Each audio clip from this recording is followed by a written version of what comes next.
Good afternoon, everyone, and welcome to the Tuesday, October 28th, 2025 Board of Education regular board meeting.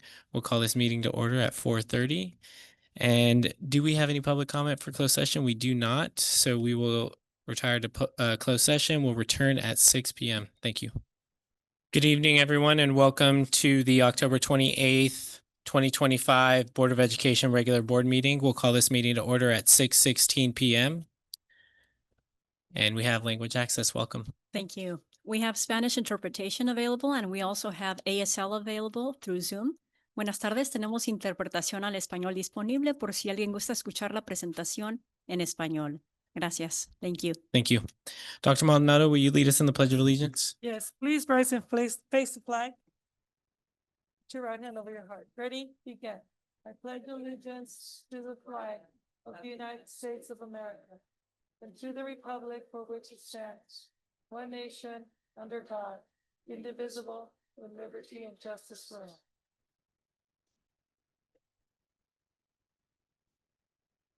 Thank you. We have one item to announce from closed session. In closed session, the board took action to reject the claim identified as CISC, file number 2026057082 by a vote of 5-0, and authorize district staff to send the notice of rejection to the claimant. Next, we have our student board member report. Thank you. So we had our second Student Advisory Council meeting and made great progress on our mentorship program. After receiving presentations from both the PEAK and AOK program directors, we collaborated with them to come up with some pretty great ideas. These included teacher nominations as well as an application process for high school students to make sure that we are getting students who really care about our mission.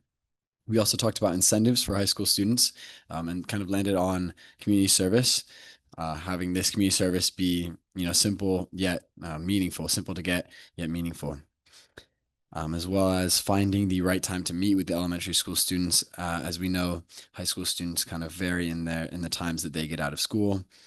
And so that was a difficulty that we kind of worked through. And then lastly, which grade levels to target, which we landed on 5th and 6th graders, as this is an important age group as these students are preparing for the transition to junior high. And we hope our mentors can assist with that. I then met with Dr. Maldonado to present and refine these ideas that we discussed during the meeting. And we are now finalizing a proposal to, take around and ask for funding. So that's all I have for today. And thank you. Thank you. Next up, we have our superintendent's report. Good afternoon, everyone. And as we see some colds going around the school district, and none of us are apparently immune to it, so I'm wearing a mask to protect most of you here in the room. So bear with me as I learn to speak through a mask again. I do want to start by acknowledging and thanking all the staff who participated in the Professional Learning Day on October 20th. Teachers participated in many sessions, including integrated ELD, various math and arts activities, foundational reading skills, to name a few. We know that as a teaching and learning organization, many of us, including myself, need to learn and unlearn many things so that we can really meet the needs of our 21st century learners. And I think it's a value that we all want to continue to have as part of our school district. And so I want to thank everyone who participated, and of course the parents for keeping their kids home so that we can give teachers this time to learn. I also want to let the board know that we did begin the training for the trainer of trainer teacher cohort. You could see a picture of them here. They're up at Westmont College, and they're going to be learning all about how to train teachers in the LETRS program. We have 7 candidates who qualified for this training. I had a chance to go up there these last 2 days myself, and actually sat for a whole lesson today and learn about orthographic sounds of language and the way that we teach them, which is really a brand new way of having teachers really look at what is happening between the recognition of a sound in the student's brain as they make sense, and then later connected to a letter. And it was very interesting to also learn that the way we make sounds when we speak and learn to read has a lot to do with the way our tongue is placed, the way that our nose makes certain sounds, the way our throat resonates, just to name a few things. And I was really pleased to see the excitement by the people that are participating. And once we get through this training, we know that we will then look at training our administrators in this letters approach, and of course, the 2 cohorts that we've mentioned in the past here. So I want to thank the folks that are up there, along with Ms. Denise Alvarado, who's helping to coordinate and lead this effort.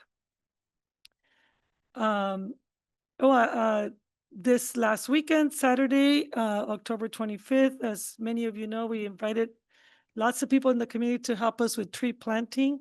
It was a huge success, which significantly exceeded our expectations. We partnered with Campus Canopy, with Suzette McCormick, the principal at Santa Barbara Community Academy. And I want to thank everybody that came out.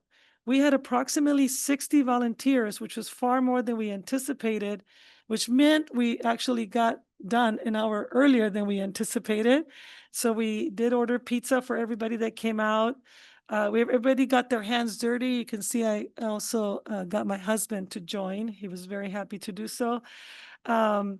Volunteers planted 56 Coast live oak saplings on the hillside to revitalize that school garden. And it was just really great to see. We had children with children's-sized wheelbarrows and children's-sized forks, pitchforks, all sorts of garden tools to help out. And we also learned how to create a berm, how to use all sorts of different ways to make sure trees don't get choked out by the grass. So lots of learning on Saturday, and then cleaned up after that to go to the Music Academy, where I had a chance to join the principal, Santa Barbara County Office of Education Administrators, where we got to honor our teacher, Nicole Kaiza from La Cumbre Junior High School. She's one of the honorees, and she's honored as a mentor teacher of the year for Santa Barbara County. During the presentation, we saw a video about all her great work. She gave an amazing speech, and I want to congratulate Nicole and thank her for all her work. And with that, I want to be able to have the community take a look at this incredible video about all the work that she does at La Cumbre.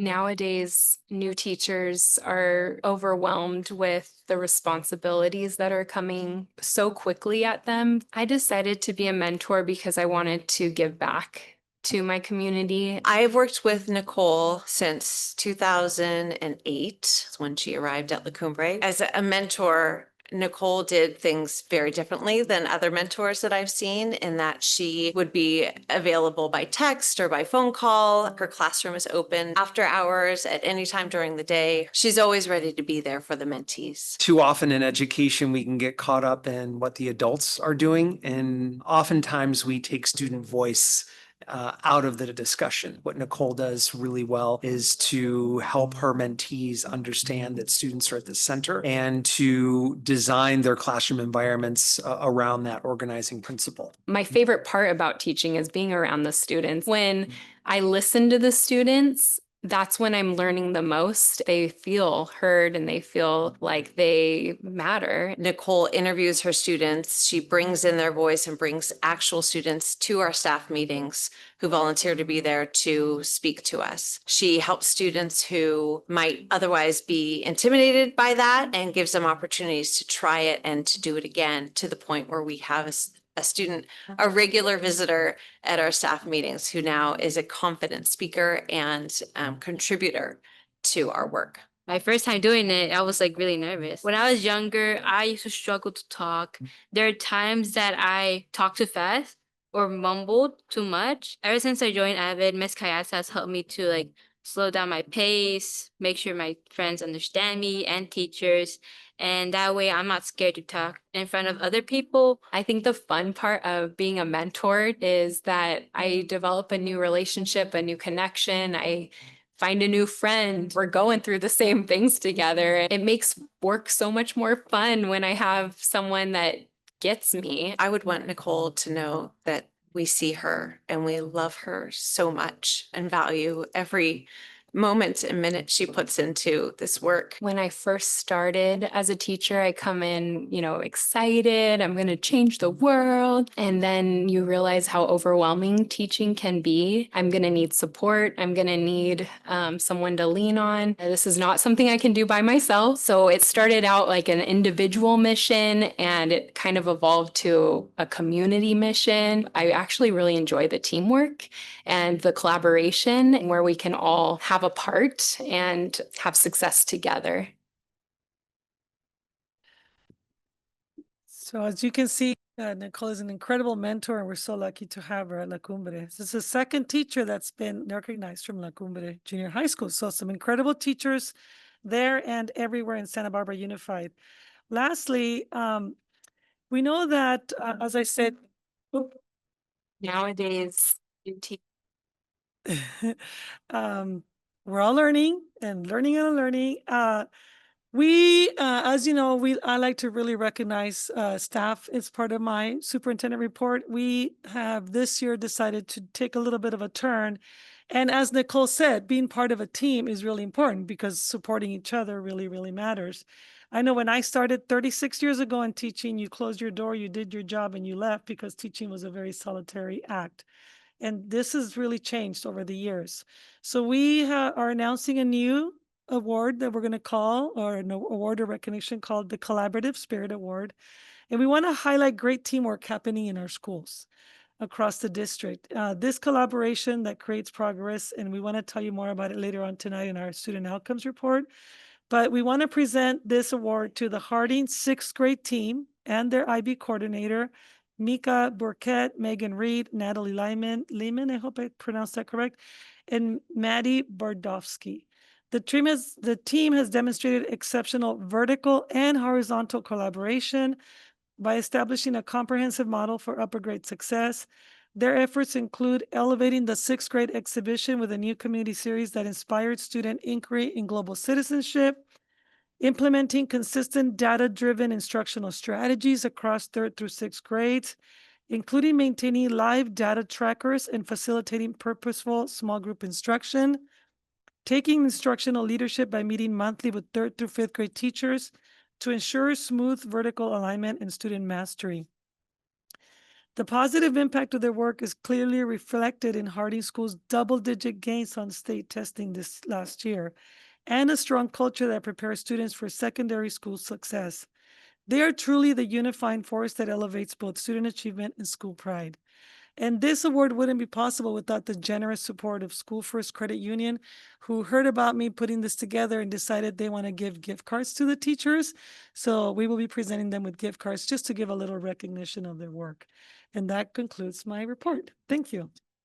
Thank you, Dr. Maldonado. That takes us to public comments for non-agenda matters within the jurisdiction of the Board of Education. 11. Mr. Banning. We have 11 public comment cards at this point. First is Abby Vasquez, followed by Moni DeWitt and Rich Lashua.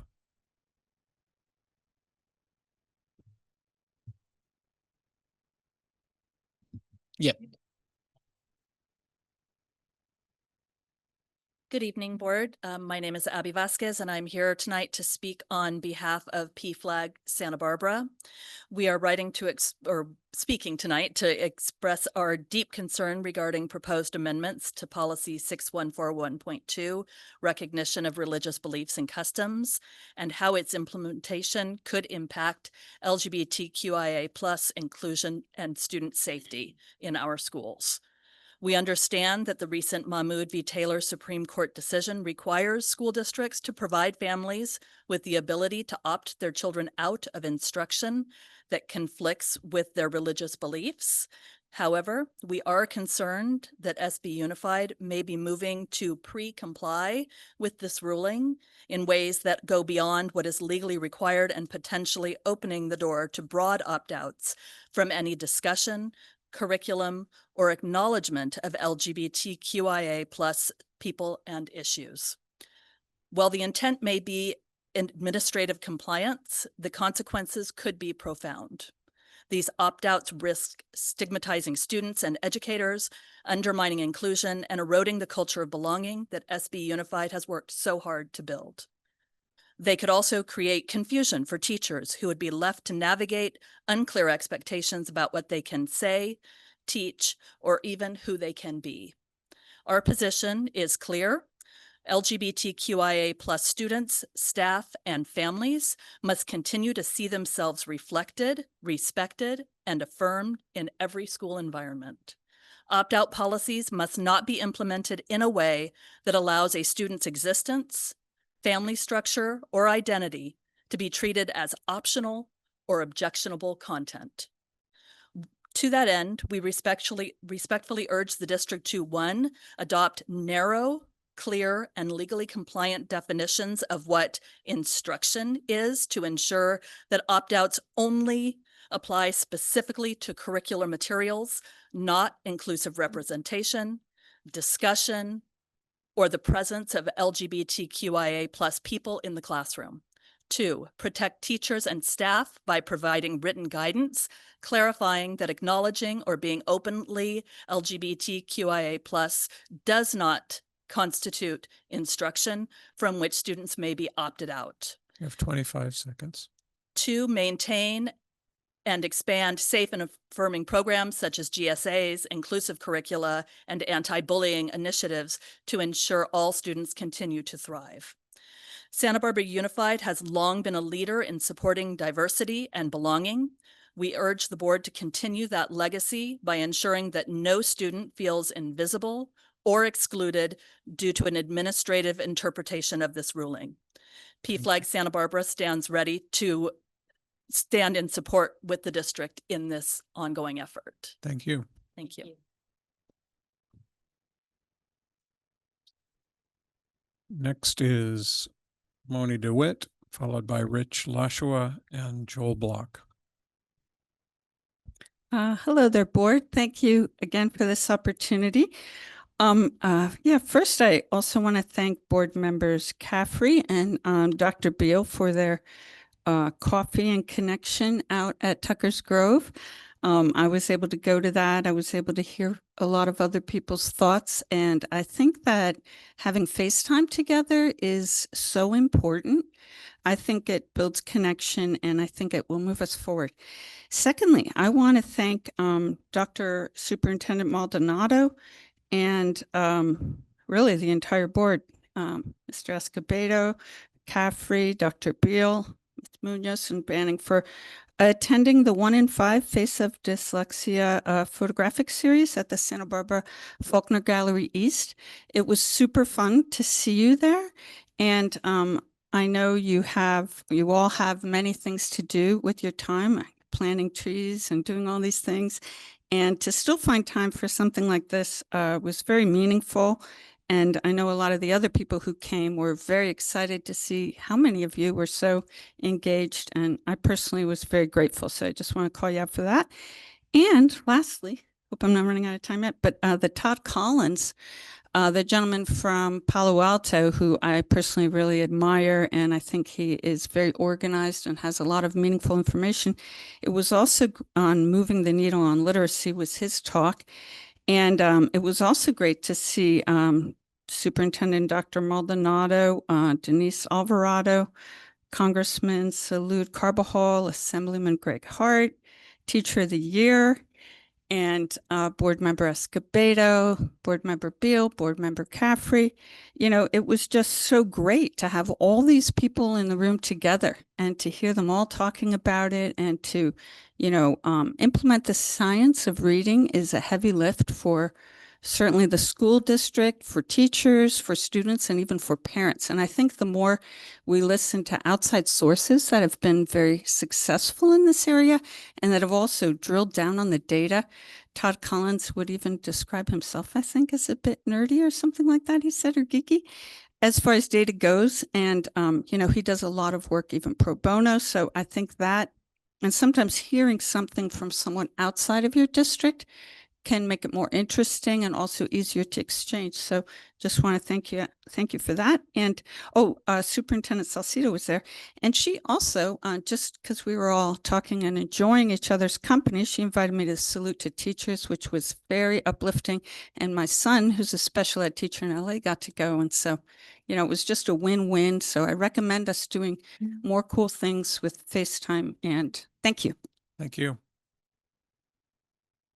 Rich Lashua, Joel Block, followed by Kimmy and Matilda Cohn.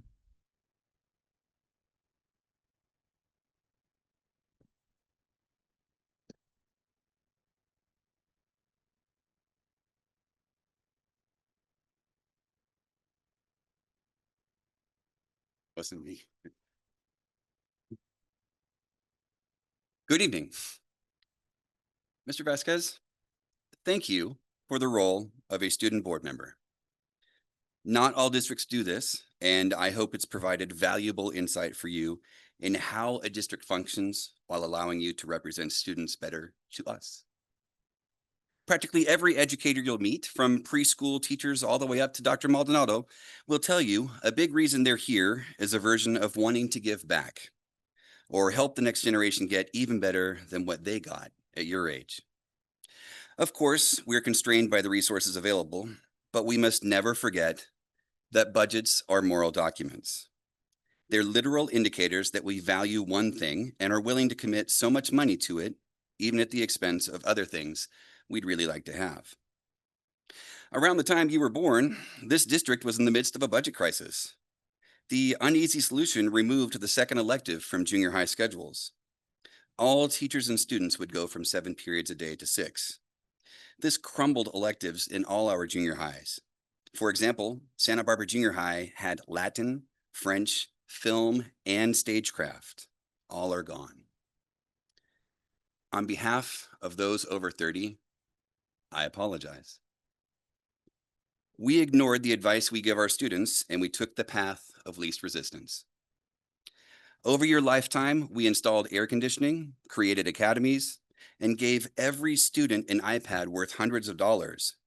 But we couldn't find ways to restore the education you and your peers are missing. The district saved money in a crisis, and junior high teachers adjusted. You can't complain when you're making more per hour than your peers. But we're no longer giving you better than what we got. In fact, for many, we aren't even giving you the same we had, because the majority of the teachers and educators in this district had abundant electives in their education.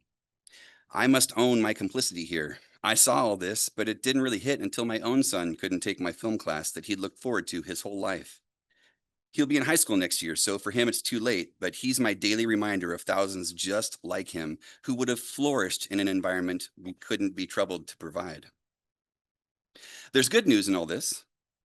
You might be aware that this is not my first board meeting. In our last contract negotiations, the district set aside the funding to restore that 7th period, but the union was careening toward a strike at the time, and an offer of a slightly longer day in the name of helping our students didn't go over too well when pay hadn't been hashed out yet. But it's a new cycle now. The district's looking at more cuts on the horizon, but with no salaries to negotiate, there's the opportunity to reaffirm this restoration is what's best for kids. If the union sees sacrifice being made for what so many of us agree is right, we may finally be able to have this conversation. Time is up. You're a great young man on the cusp of the springboard into adulthood, and I hope you join all of us in giving the next generation even better than you got. Let's go change the world. Thank you. Joel Block, followed by Kimmy and Matilda Cohn and Whitney Paz. Good evening. Recently, I wrote each of you with some thoughts related to Mahmoud v. Taylor and where to go from there. And I appreciate those of you who responded. Thank you. But I thought it'd be important for me to share some of that publicly. As I said, I believe one of the fundamental issues that is actually facing the board here is really how much liability are you willing to risk? The reality is, no matter what policy we come up with, and I do say we because I believe we should all be doing it together, no matter what policy is decided upon, we're going to get sued. It's just the nature of the world. And I know that some people are suggesting that because the case talks only about LGBTQ plus and elementary school, we should limit policy to that. But I believe that's a misunderstanding of how Supreme Court cases work.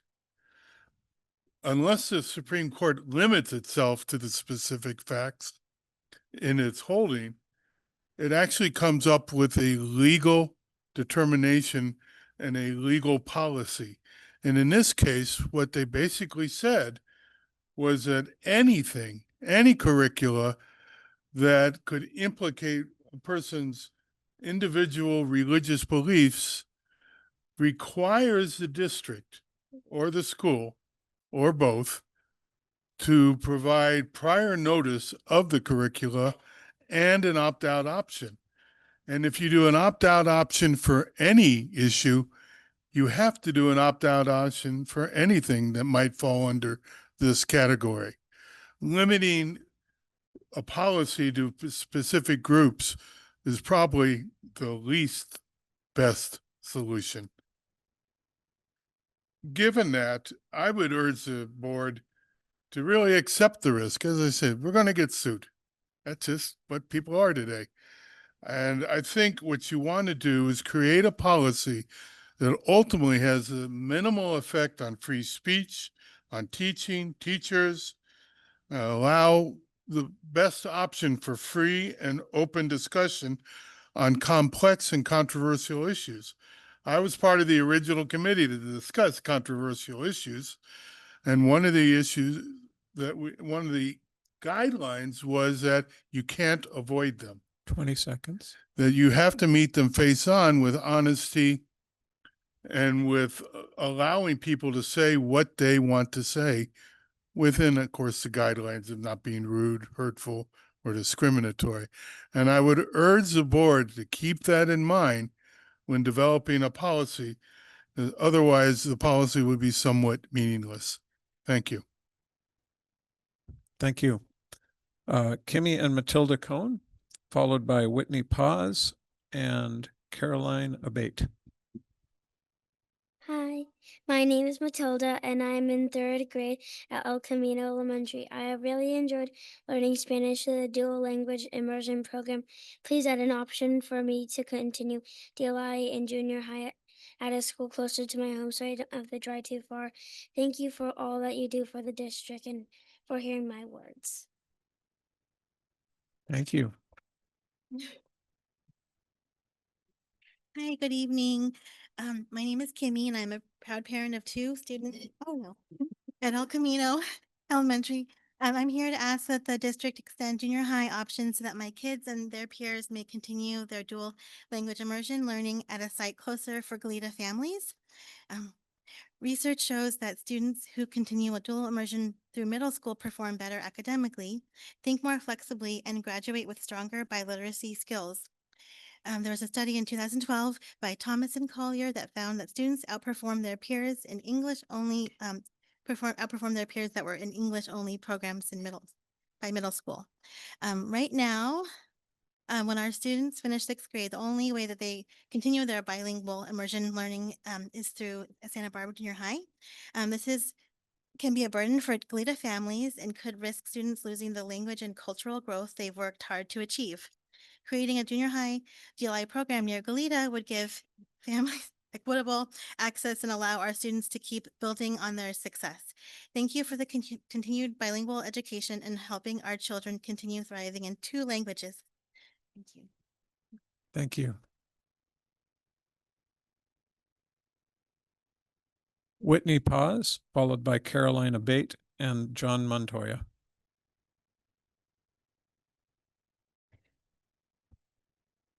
Good evening, board members and district administration. My name is Whitney Paz, and I am a teacher in the district, but I'm speaking tonight as a parent of a 5th grade student in El Camino Elementary School's DLI program.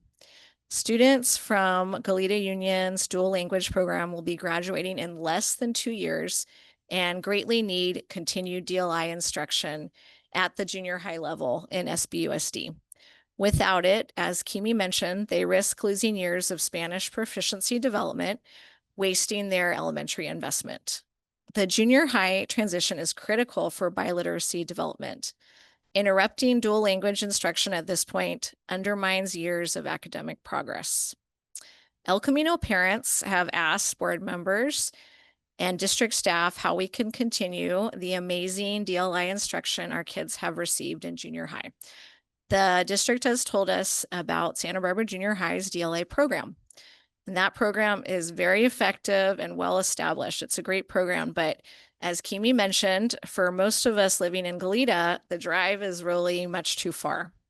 We need another junior high DLI program closer for El Camino families. Even offering one academic class to these students in Spanish would allow them to continue their Spanish skills through junior high into high school. Maybe it won't be half of the time in Spanish, but one class would help. As we know, research consistently shows that DLI students outperform their monolingual peers. In addition, we know DLI programs develop multicultural competencies essential for a diverse society. Bilingual graduates enjoy expanded career opportunities. These programs also foster community integration by bringing together English and Spanish-speaking families. The families who invested in elementary dual language education at El Camino are actively seeking continuation options. SBUSD can meet this demand by expanding DLI to an additional junior high school closer for El Camino families. The research is clear. DLI programs work. Our students need continuity. Our community deserves this opportunity. I respectfully urge you to prioritize junior high DLI expansion in your strategic planning. Thank you so much for your consideration. Thank you. Next is Carolina Bate, followed by John Montoya and Berenice Montoya.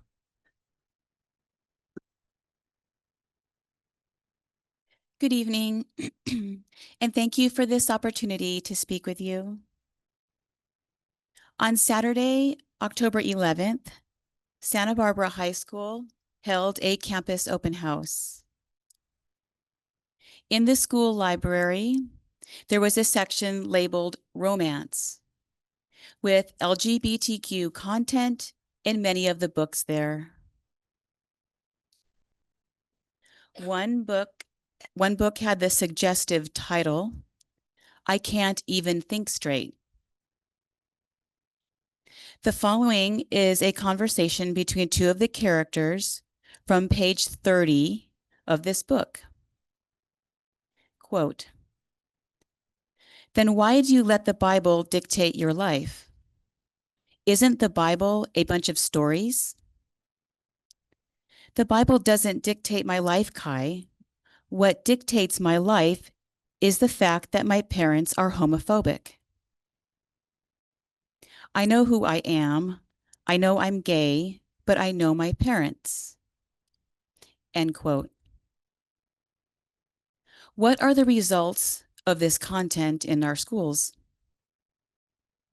First, it disparages Christianity by calling the Bible stories. Countless numbers of people throughout the centuries have turned to the scriptures for valuable life-guiding wisdom, truth, and comfort as their deeply held religious beliefs and convictions. Following the teachings of the Bible helps people live better lives and teaches society, thou shalt not kill. Second, this book disparages parents by calling them, quote, homophobic. It undermines parents' rights and authority to raise their children, including religious instruction. Students should read books that promote unity and a cooperative working relationship between them and their parents.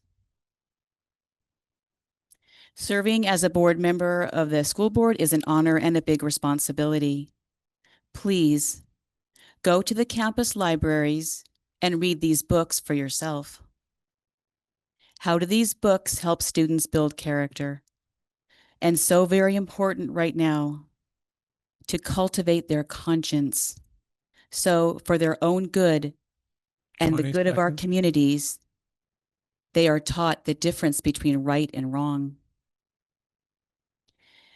How do these books keep students focused on useful and constructive behaviors?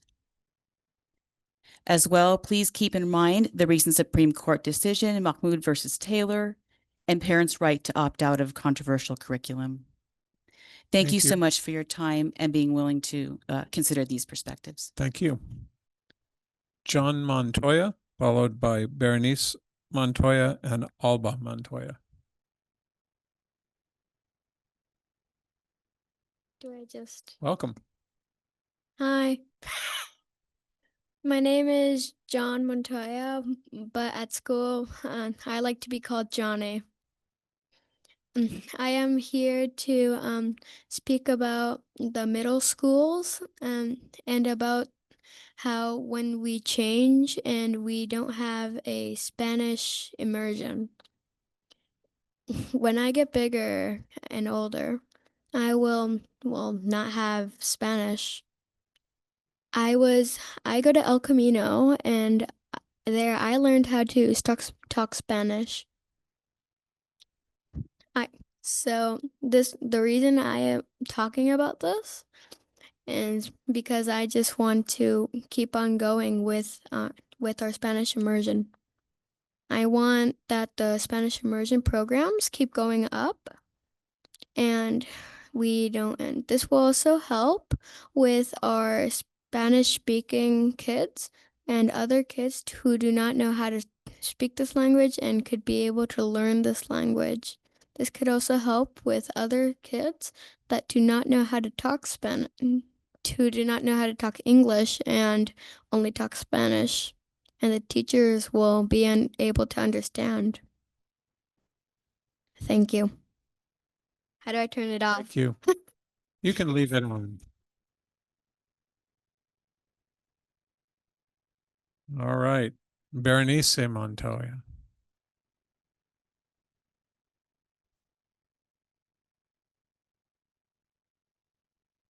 This is Alba. Go ahead. Hello.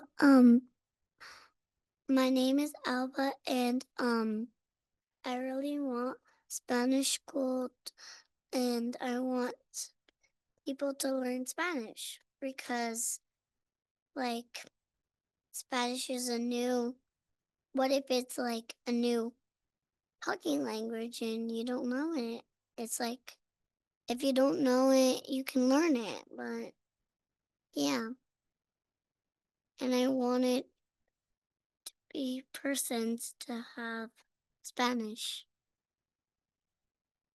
And if anybody, like one of my persons in the class, they don't know how to speak Spanish, but they're not. Hola, mi nombre es Alba. Yo quiero la escuela porque hablar español porque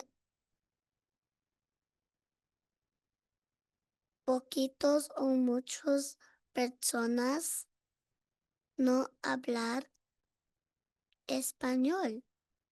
¿Por qué? Maybe you don't know, but it's like scary. Thank you, Alba. And so this is Berenice. Yes. Hello, my name is Berenice Montoya. I am a mother of 2 children that are in the Spanish immersion program.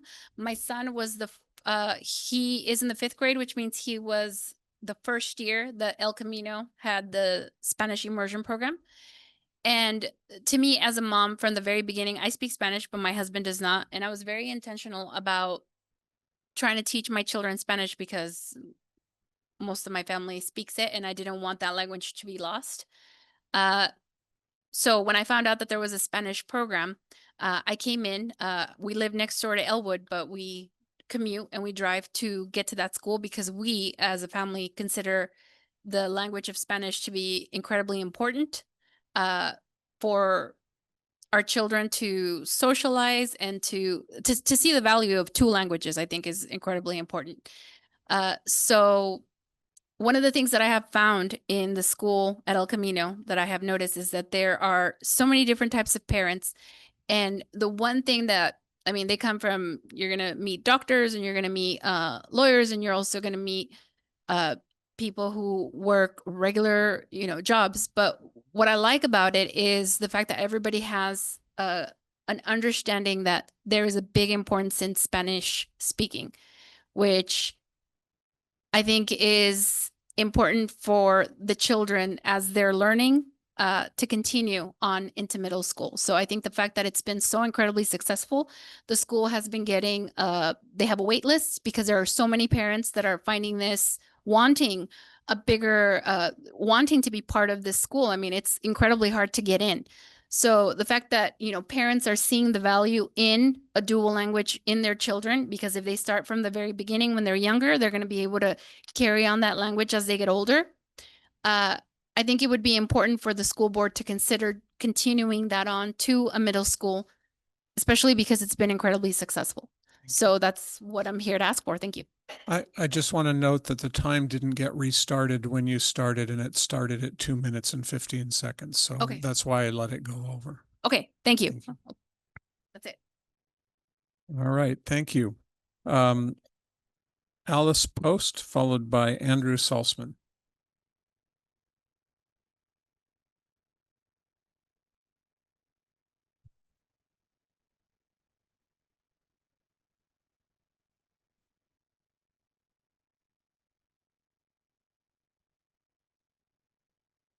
Hello. There you go. Good evening, Superintendent Maldonado, members of the board, staff, the general public, and those in attendance here tonight. I want to highlight a group that I've co-founded 25 years ago. Just let people know the name of it if they're not familiar with it yet. It's Coalition for Neighborhood Schools. I really want to invite you to go look at our website. There's a lot of interviews on there and some great comments by board members and alums of neighborhood schools in Santa Barbara that I think you would really learn a lot emotionally by watching. So people ask me, what is a neighborhood school? So this is a picture. Kind of hard to see with the glare. But it's a dot, which is the school, and there's a circle around it, which is the neighborhood. So that's what a neighborhood school is. The people who live in this circle go there.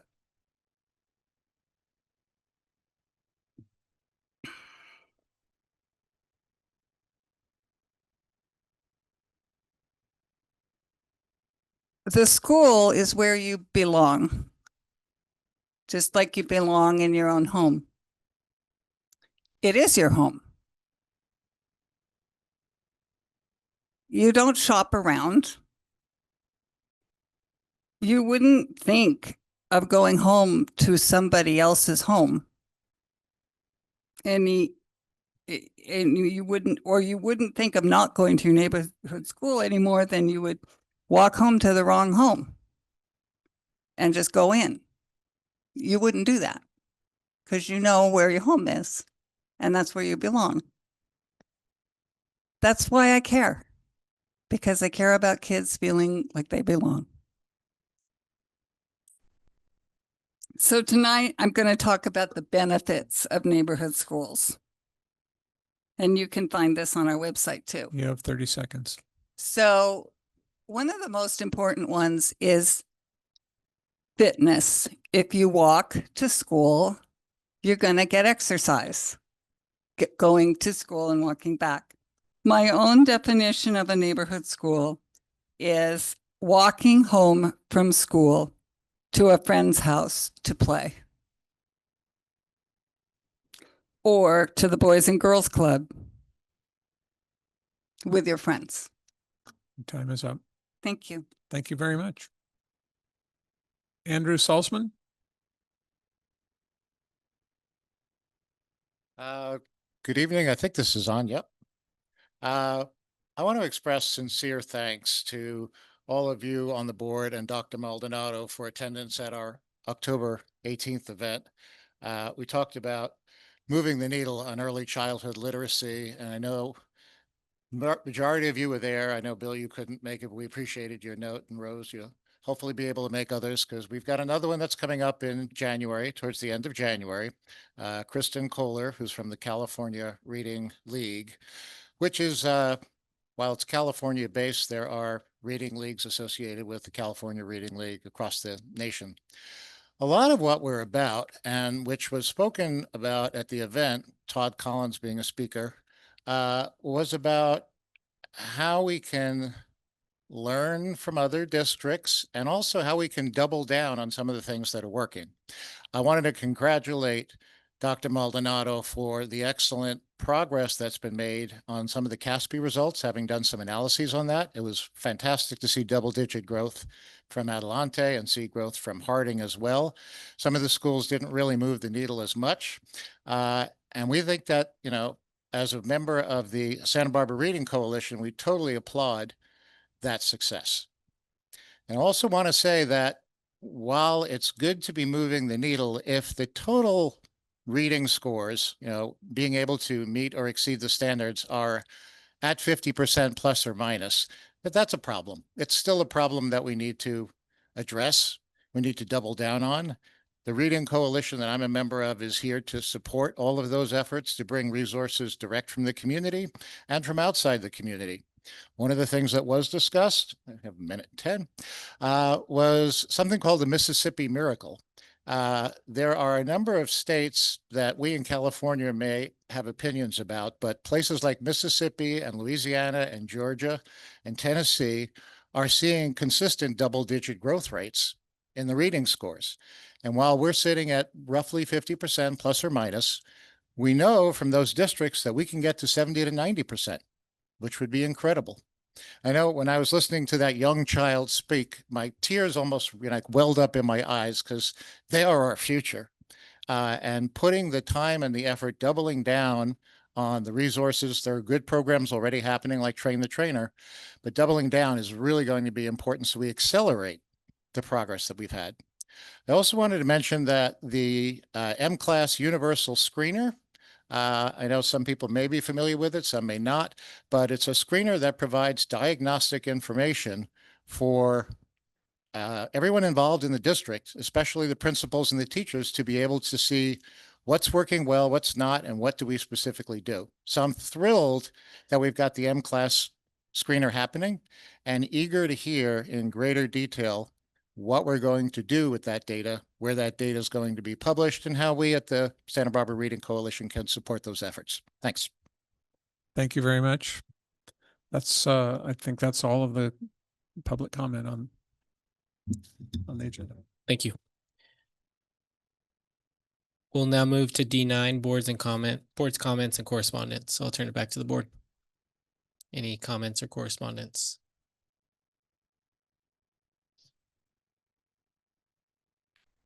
Mr. Manning.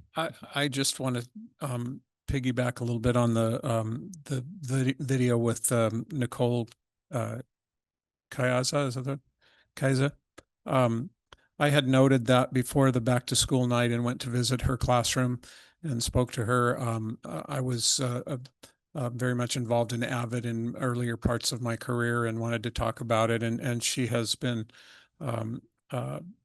she's sent some invitations to speak, and she has questions that the kids would love to hear, have answered, and I thought I had it up to share here. Bottom line is she's looking for people to come and talk to junior high school students about what their career was like, what junior high was like for them. And so she asked me and anyone else I knew. So I'm asking some people I know out here. If you're interested in seeing that classroom directly, I'm sure she would be interested in talking to you about a visit to talk to the students.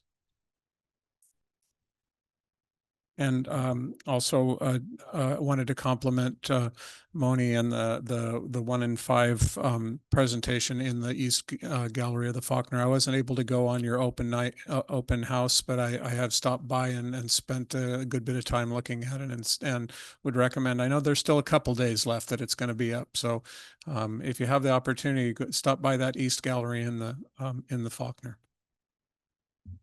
Thank you. Any other, Ms. Munoz?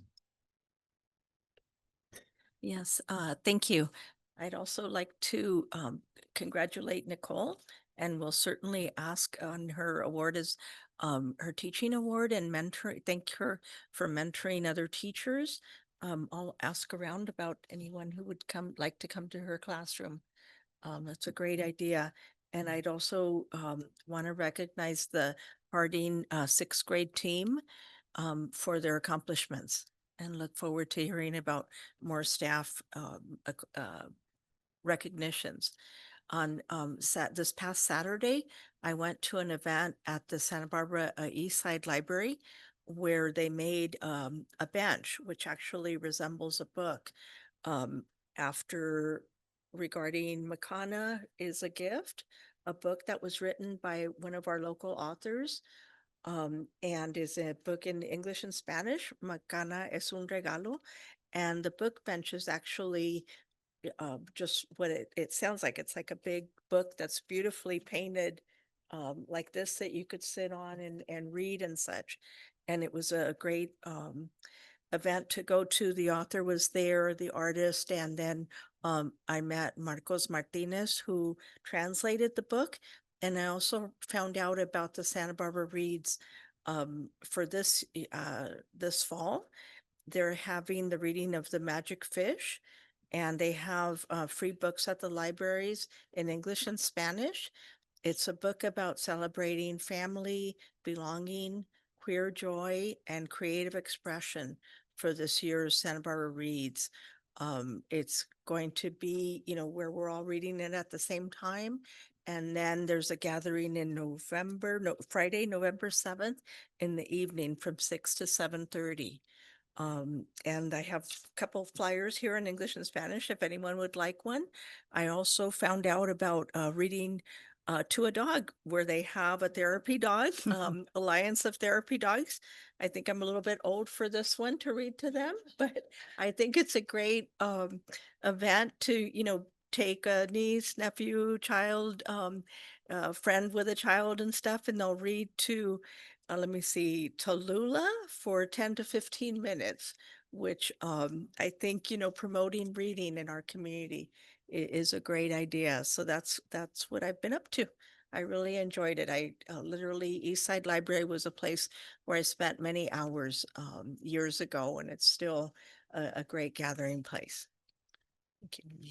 I found the emails, and I just want to say, if there's anyone that's interested in visiting the AVID class, the times are really in February and March. They are typically on Wednesdays or Fridays in the afternoon for about 20 or 30 minutes. So, and also reading to a dog is really an interesting concept, because what we learn is for younger children that may be embarrassed to read to adults, that they're much more willing to read to a dog. It's a great experience to see that. Thank you. I have a few things. One, wanted to give a shout out to Moni DeWitt and Sherry Ray. I think I mentioned this at the last one, but did get to go to the Faulkner Gallery 1 in 5. There were a ton of people there, lots of good discussion. And I really appreciated Moni and Sherry taking me around and showing me all the people that are in our community that have dyslexia and they are very successful people. They're people that we all look up to, and just want to say thank you. To Mr. Salzman and the Reading Coalition, thank you for the event with Todd Collins. I found it very insightful. He is very comprehensive in the way that he talks about literacy and his experience and the way that it was applied in Palo Alto, but also the lessons learned from other communities, as Mr. Salzman spoke about. So I really appreciated that, and appreciated everyone who came from the district and the board. Let's see. I also went to a celebration at the Downtown Club, which was formerly the Boys and Girls Club on the east side. It's now run by Executive Director Mark Alvarado, who many will know worked with us here at the school district and really got to show off for those. I know Dr. Maldonado was there at the ribbon cutting when Mr. Alvarado first took over the club. And to see it from there to now and the renovations that they've done, the programming that they've expanded, they have after school programming for our students. And that includes tutoring to sports to just enrichment programs. They even have a music studio there. So they really have comprehensive programming for our kids in the community. And just wanted to give a big shout out to the event. Lots of people donated, lots of people showed up from the community. It was very successful. If you haven't been there, I suggest you go and stop by. Went to the State of the Schools with Dr. Maldonado and my fellow board members. It was a great community event and a great update for our district. Let's see. I also went to a DEM Women event where the topic of discussion was how do you have discussions and how do you learn from different generations? So younger folks to older generations and older generations to younger folks. And we had quite a few UCSB students there. It was very interesting and a lot of good dialogue. We had a housing ad hoc committee where we got a 3D walkthrough of the Parma School project on the east side. Dr. Maldonado and I, at some point in the near future, are going to schedule for our partners at the Housing Authority to come to the board and give a brief presentation so that you can also see what the project is looking like. It is beautiful. We are making a lot of progress. If everything goes perfectly, we're talking about breaking ground next fall. So. And the last thing, I met with in my capacity as board president, met with the external auditor. There were no concerns expressed. I asked a lot about the process, what they had gone through to that point.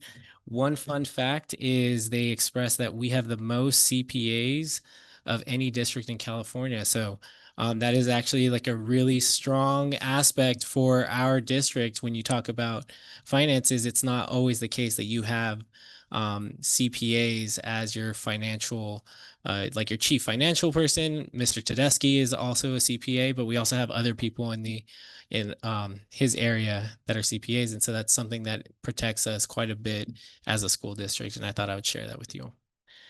And that is it. That is my board comment and correspondence. Dr. Maldonado. I failed to mention that, Mr. Witt, I believe you know that Sherry Ray will be bringing your exhibit to this boardroom. And it'll be set up November 3rd. Hopefully we'll get it for about a month. I don't know if she told us that maybe she didn't tell you, but she's already committed it to us. So if you didn't get a chance to see it at the library, it'll be here in our boardroom to really celebrate your project and to recognize that it's Dyslexia Month all year long, not just that month. We were also I was very touched by your display and well, I'm going to leave it for everybody to interpret. I should not interpret the photograph. So I just wanted to let the board know that we did make those arrangements. So you'll see this board transform to her art. Thank you. Thank you. So that takes us to E1, our report and discussion agenda item. This is 2025-26 Student Outcomes Report number 1. And we have Miss Edison coming up.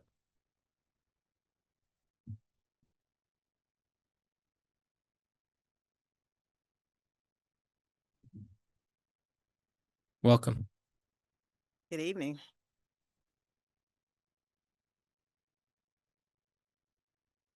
All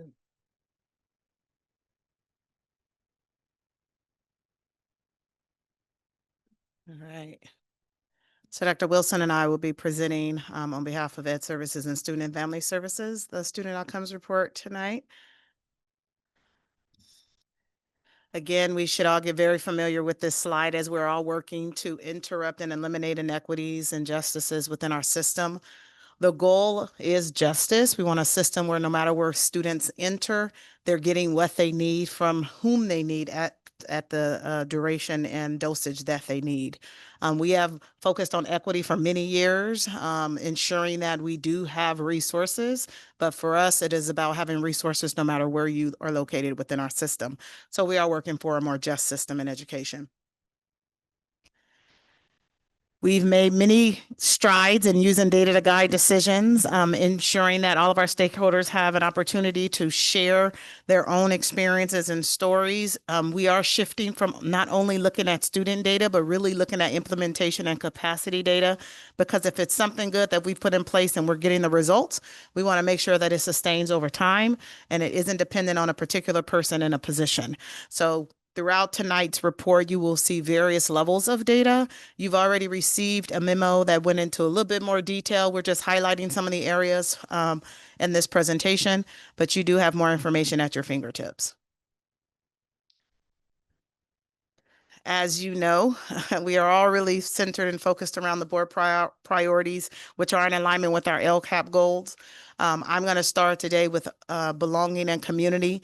This is important because this is a space in our district where every staff member contributes. So this is really exciting for me, particularly when we do our panorama survey twice a year.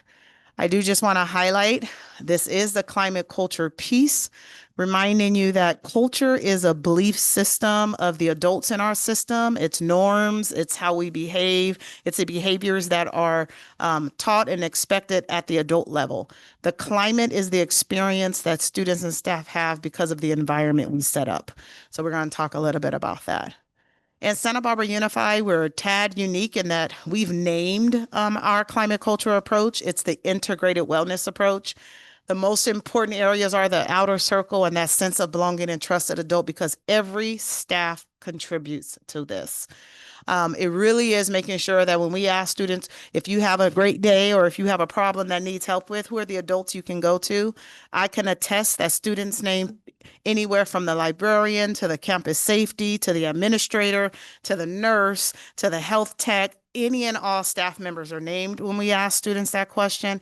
That sense of belonging work is work that is happening at every last one of our school sites. Our principals are really intentional about ensuring that students have a place where they belong on campus, whether that's activities, whether that is clubs, they can start a club about anything. You know, our previous student board member was really active about how do we make sure that students have access on campus to activities. He started a fishing club.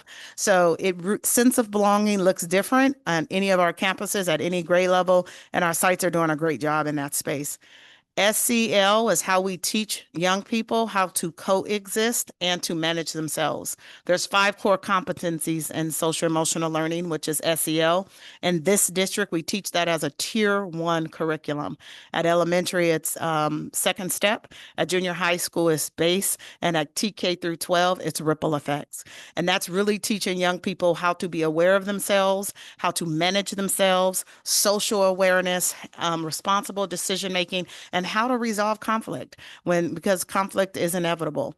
I do want to remind us that we're in the business of young people and just on normal adolescent brain development, right? They are irrational risk takers. They challenge authority. They think outside the box. That is how they show up. And our job is to help them develop the skills necessary to exist and coexist. Our mental health awareness is really important. We started the year last year with knowing students by name, face, and story. This is important because it's important for us to understand a student's baseline behavior. And when their baseline behavior changes, that may be a sign that students are in distress or something is happening that they need additional support on. So every adult having the awareness of what baseline behaviors are and what it looks like to be in distress is important for us for a safe school climate. And then lastly is our integrated mental wellness supports. Those are the supports that students have access to at school and referrals in the community. We have a lot of data in Panorama, and just as a reminder, we do Panorama twice a year. We do it in the fall and the spring. We are always looking for progress. It is not perfection. It is always progress, and I do want to highlight that every year each school gets a new set of kids to add into the fold. But these are some celebrations that we should draw attention to. Our young people on our campuses feel like they have supportive adults at school and at home. There is a one percentage point growth from the spring. Any upward mobility we want to celebrate, but our young people feel like the adults in front of them are supportive of them. They can go to for resources. They challenge them to grow, and that's important. Our sense of belonging has grown also since the spring, that students are reporting that on their campus, they're being seen, valued, and appreciated. The frequency of positive feelings, which is really important as young people experience joy, is also growing. And then school safety is growing as well. On this board is our 3rd through 6th graders.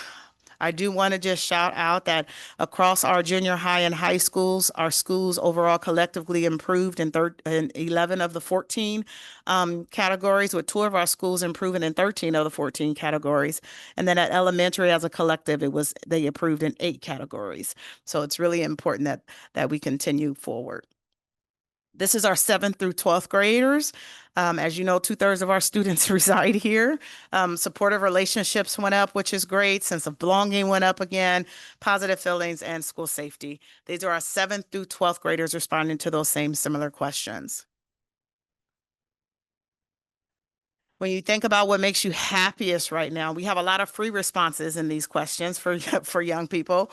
For our 3rd through 6th graders, family is still the driving force. So family, friends, teachers, soccer, and Roblox. For our high schoolers, boyfriends make folks happy. That was the most named. It was the largest. Some folks suggested that we take that out, but it's how kids spoke. It's what they named. So we want to be true to what they called out. Pets, friends, sports, and video games. So kids have some things to be happy about, and we want to definitely celebrate that with them. When we talk about challenging feelings, this is where that self-regulation, this is where mental health, mental awareness comes along. We're glad that we went up 3%. We want to keep going in that direction because we know we are in a place in just in time where young people are dealing with a lot that's going on with the world and not really having the skill set to process it or to the power to do much about it.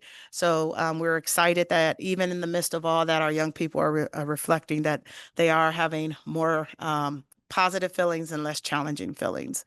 Emotional regulation will always be work for us, just understanding the adolescent brain. We dropped slightly there. Self-management, we stayed status quo, and social awareness. Social awareness is asking questions such as, how do you engage with others that are different from you? How do you take in different opinions in discussions? How have you observed other folks? Do you feel that you can stand up for yourself without putting other people down? So it's still an area for us to grow. Putting that in context of today's world, it's definitely worth some targeted effort. The 7th through 12th grade, we saw growth in those very same areas. And our highest growth was in self-management. And that's the overall goal of SEL, social emotional learning, is to teach young people how to manage themselves so the adults don't have to. So that's a positive for us as an organization. Right, thinking of everything in your life, what feels the hardest right now? 3rd through 6th grade, family, math, friends, soccer, and just feelings overall. And for 12th grade, college applications came in really large. It was a Wordle. It was very large. Schoolwork, relationships, social life, mental health and anxiety, and time management. These are areas that, at our secondary level, we do have counselors as well as services for mental health. So this is probably on par when we look at our referrals at this time of year.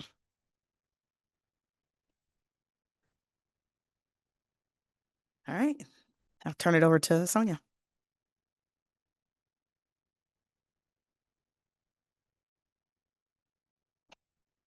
Thank you and good evening. As we transition to academic data, it's important to acknowledge that culture and climate has a direct connection and is really the bedrock of the academic performance. And you'll see a direct link between the two. And for this evening's presentation, I'm going to focus on data, strategies, and actions related to our literacy focus and board priority. The MTSS graphic here on the screen is one that's familiar for us, and it was shared during our Tier 2 intervention report. And it represents our focus as a system on multi-tiered systems of support, and also the 4 main focus areas for Ed Services. And this is the work that guides our current and future efforts related to improving student outcomes. These graphs demonstrate the overall ELA results for 3 years, showing the percentage of students who met or exceeded standards and the growth that has occurred. For the 24-25 year, as a district, we have 51.7% of our students who have met or exceeded the standard. And above the graph, you see comparisons for both the county and the state, and we are outperforming at those levels. This graph reflects a comparison of the results by grade level across 3 years from 2023 to 2025, showing increases across most grade levels, with a small decline in 5th grade and 3rd grade maintaining from the previous year. When we look at performance of the same students over a 4-year period, here again, we continue to see positive results and impact of our efforts. Our class of 2031, there are current 7th grade students who are 6th grade in 24-25, increased in the proportion of students who met or exceeded the standards on CASP from 40% to 52% on the left, and for our Hispanic Latino students on the right from 27% to 45%. Simultaneously, you notice the decline in not met on both sides of the screen. At the junior high level, we have a 2-year comparison, and it is inclusive of our feeder schools. You'll see down below listed the students from those schools. We do see a decline across both from 2023-24 to 2024-25 for all students from 52 to 50%, and for Hispanic Latinos from 38 to 35%. So this shows we still have work to do at our junior high levels as students transition in for that 2-year period. Here we have a 3-year comparison for our students who are on an IEP by grade level. So for all, and then students in 3rd all the way to 11th grade, you can see a mixture of some increases, some decreases at different grade levels.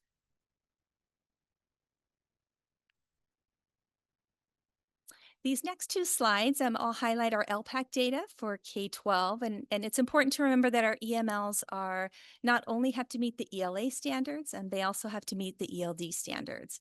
And our LPAC results show the overall English proficiency of our students. And here's a look at how they're doing across a 2-year comparison, but also across grade spans. So you'll see K1 and then 1st to 2nd, 2nd to 3rd. So one thing to note is that the level 4s, you see that increasing across the grade level, but then overall across the continuum of the grade span from K through 6, also going into 7th and 8th. And once students reach a level 4 proficiency, that's a criteria, and generally they're reclassified at that point. Then you can see the data is mixed as they move through high school all the way through grades 12. And this is where we have the focus on our long-term English learners. Here we have a 10-year comparison by student groups. We're drilling down to the experience of our students and have targeted strategies to close that persistent and opportunity gap that we see for our Hispanic Latino students as well as our African American students. We've shared and we'll share more about our results-based leadership work that we're doing to get leaders to align to a particular strategy to really target the most burdened population. And that work is going to be in our cohort 2 that has already started, and they will be targeting a specific literacy strategy to work on improving this persistent discrepancy between our student groups.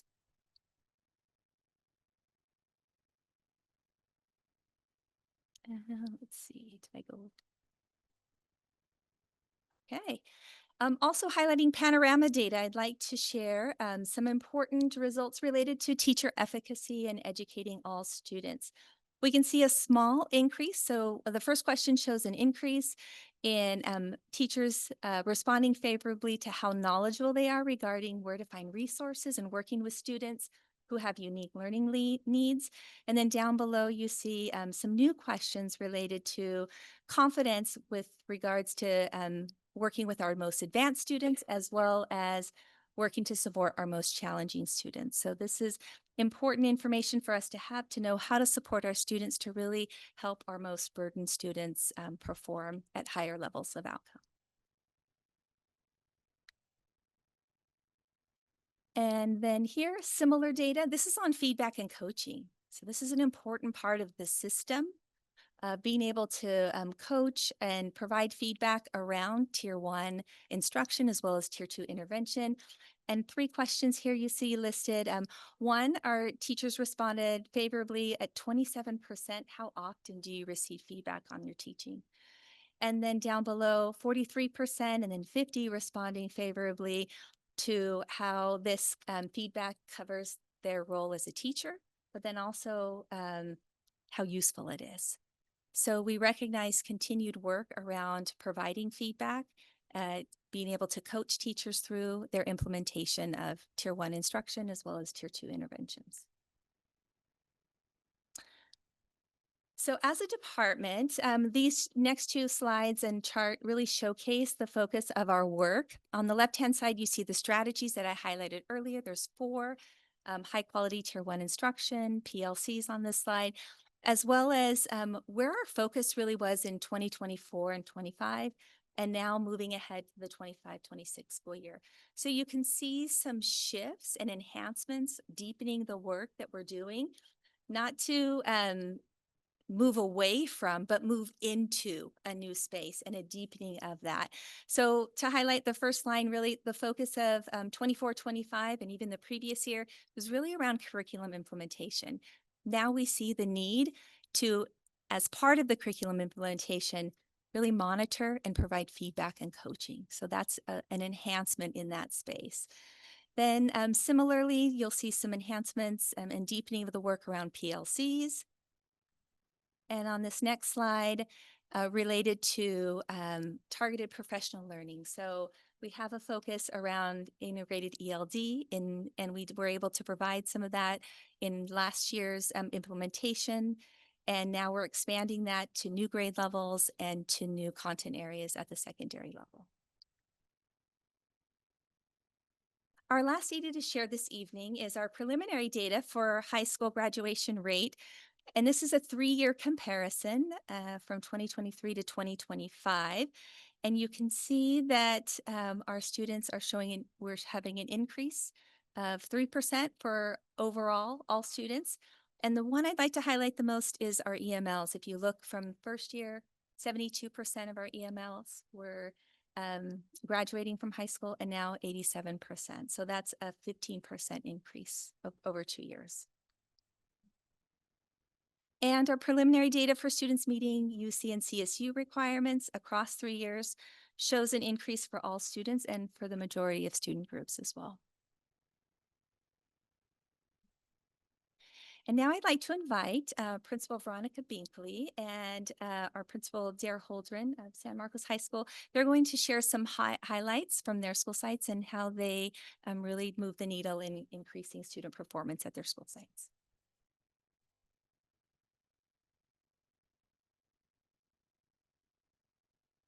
Thank you. I don't think I have to click. So I go to them. Yeah. Thank you for this opportunity to share what's been going on at Harding. We're really excited and we hope to see this continue. I will start by saying that the success is not the result of just one single program or one single initiative. It's really the outcome of a system that we've built around alignment, agency, and action. These words, these are 3 words that really shape everything we do, from teaching collaboration to student learning. So our IB program of inquiry is intentionally designed to be aligned, which means that students don't have to relearn expectations or routines every year. The language, the strategies, the structures are consistent from TK through 6th grade, and this ensures that smooth transitions between grades and a consistent focus on the essential skills that students need to move forward are there. I will say that we strategically weave in all of the district curriculum into our IB units of inquiry. So that is one group of alignment that we intentionally design. Beyond that, we have our systems of PLCs, or professional learning communities. Our grade level PLCs meet regularly with myself, an instructional coach, and we analyze student data through a structured review protocol using do-fors for essential questions. And these meetings are documented through an aligned note-taking system. All teachers collaborate to design fluid small group instruction that respond to student data. And students may work with a different teacher or in another classroom because our grade levels operate as one unified team serving all students, not just their own rosters. That same alignment continues in our Power Hour professional learning community, where our Tier 2 team of teachers, including an enrichment teacher, our instructional coach, and myself, review current data to evaluate intervention and enrichment groups. No group is ever static. When data shows growth, students move on to new challenges. When additional support is needed, instruction is immediately adjusted. This real-time progress monitoring is one of the biggest reasons our results have accelerated. Finally, our site level PLC brings grade bands together. That's what our 6th grade was highlighted for.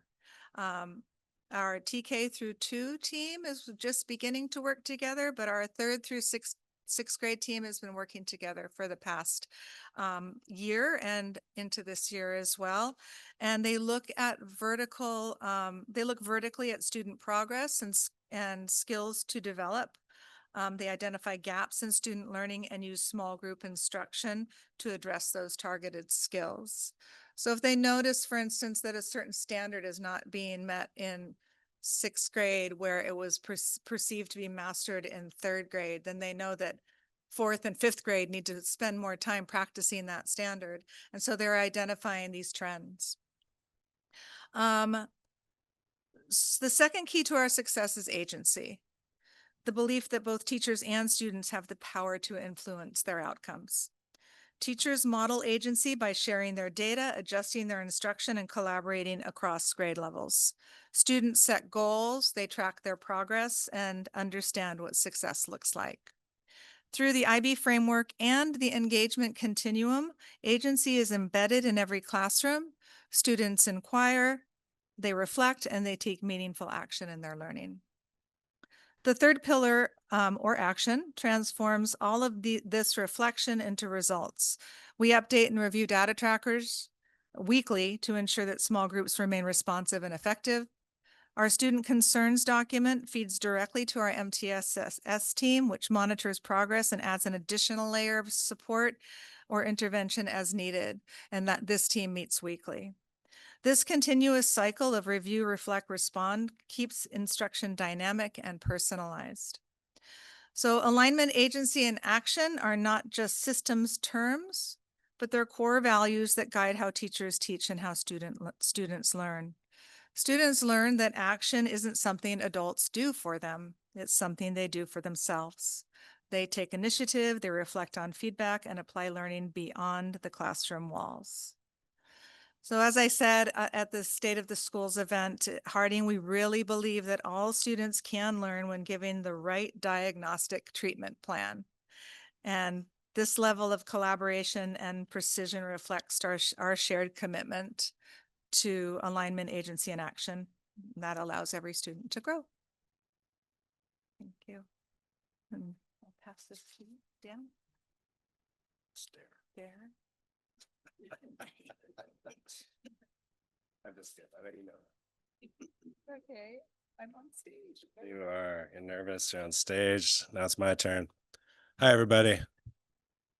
It's so interesting to be here and see so much data just projected and then so many big words and things. And I appreciate big words. I'm an academic, but I think the reason I'm here or was invited here, and I appreciate being invited here, was to really share with you some of the story of what's going on in my school. I'm incredibly proud and honored to be here to talk about my school, San Marcos High School. If you aren't aware with all the details or dug in, we've increased our average scores in math and ELA every year, our average scores for the past 4 years. We've had about a 6% increase in both from 4 years ago when I was lucky enough to join the admin team, which is real kids, right? 1% at a high school, you're talking over 400 kids. That's a legitimate raise. Now, it's a little problematic with CASP in high school because we only test 11th grade. But to see an improvement every year and to know that the kids are coming in and getting a good experience is a great thing. I think to Kenya's point, Panorama has provided us a lot of great data. I do want you all to know when the Panorama person came and talked to the administration, they talked about how difficult it is to get high scores on Panorama and that it's designed that way because they want you to be able to show growth, which is cool, except when you're looking at lower scores and wondering what's going on there. At San Marcos, in our area of supportive relationships, every administration since the fall of 2023 has gone up. We're at 88% positive. And one thing I shared today with my site council, 81% of our students identified an adult or teacher on campus that they can count on no matter what. And I was so happy to see that. The student perception of physical and psychological safety is up 15% since 2004 at San Marcos High School. That puts us in the 80th percentile for similar schools in the nation. How many students feel about them being valued members of the school community? It's up in every administration since the fall of 2023 for a total of 14 percentage points. We're in the 90th percentile for school climate for similar schools in the nation. For teachers, for school climate, it's been up in every Panorama administration. The perceptions of the overall social and learning climate of the school rose from 49% in the fall of 2023 to 71% in our most recent administration. We're in the 99th percentile for similar schools nationwide, and 83% of our teachers are optimistic that we will continue to improve. I love to brag about our school, and the reason I want you to hear those stats from me is, when I'm talking about what we're doing to achieve these results, we are focusing on school culture. And I don't mean we, Dare, Holdren, I mean my staff. I am incredibly honored to be able to work with a staff of dedicated teachers and classified staff that are dedicated to helping kids. And that's where this comes from, because together we are collaborating to focus on our school culture, to increase the amount of events we're having for our students. And Carlos can attest to what our school looks like now versus 4 years ago, with the number of events we have, the number of rallies we have, all the fun stuff we get to do, and the care that our adults put into that. The second thing I would attribute our success to is the alignment around professional learning communities. Our teachers are collaborating every Thursday, whether in an all-staff meeting or in small groups. And you all know this, but I want to just make sure I say it. There is nothing that has been proven to improve schools at a systems level like having true PLCs and collaborating together. I love that we're doing this as a district. I want to encourage all of us to continue that work. Last year, we trained up a bunch of teachers. This year, it sounds like we're headed to training up some more. It sounds like we can up our game. I feel like San Marcos in particular is on the precipice of a huge breakthrough around PLCs. And I think that's one of the big reasons why we've done what we've done. We are monitoring PLCs. The teachers feel efficacy. They're involved. They're making it happen. They're talking about teaching. The third thing I would say is that we've been very intentional and explicit in our teaching and learning. This is the 4th year in a row where we have learning targets, student-centered learning targets for every class, every day. And it's not just for the students, it's for us as a staff to know, hey, what are we teaching today? So that students can go home and talk to their parents about what they learned on that day and they can name it, right? Because even when I was a teacher, and I was a teacher for 16 years, I had great lessons on occasion where I don't know why I taught, I just loved it. But if I thought about it and I put it into words and I told the kids, they would know exactly what they're learning. Are they analyzing sources? Are they working on some other form of something that I haven't thought of an example for? So sorry about that. So I feel like we've been very intentional and explicit in our teaching and learning.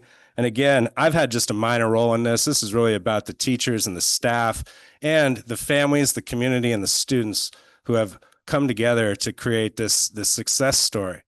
And I'm very proud and thankful that I could come here tonight and share those things with you. And I know you're all very tied into our community and know that that work is going on. So thank you very much for having me tonight.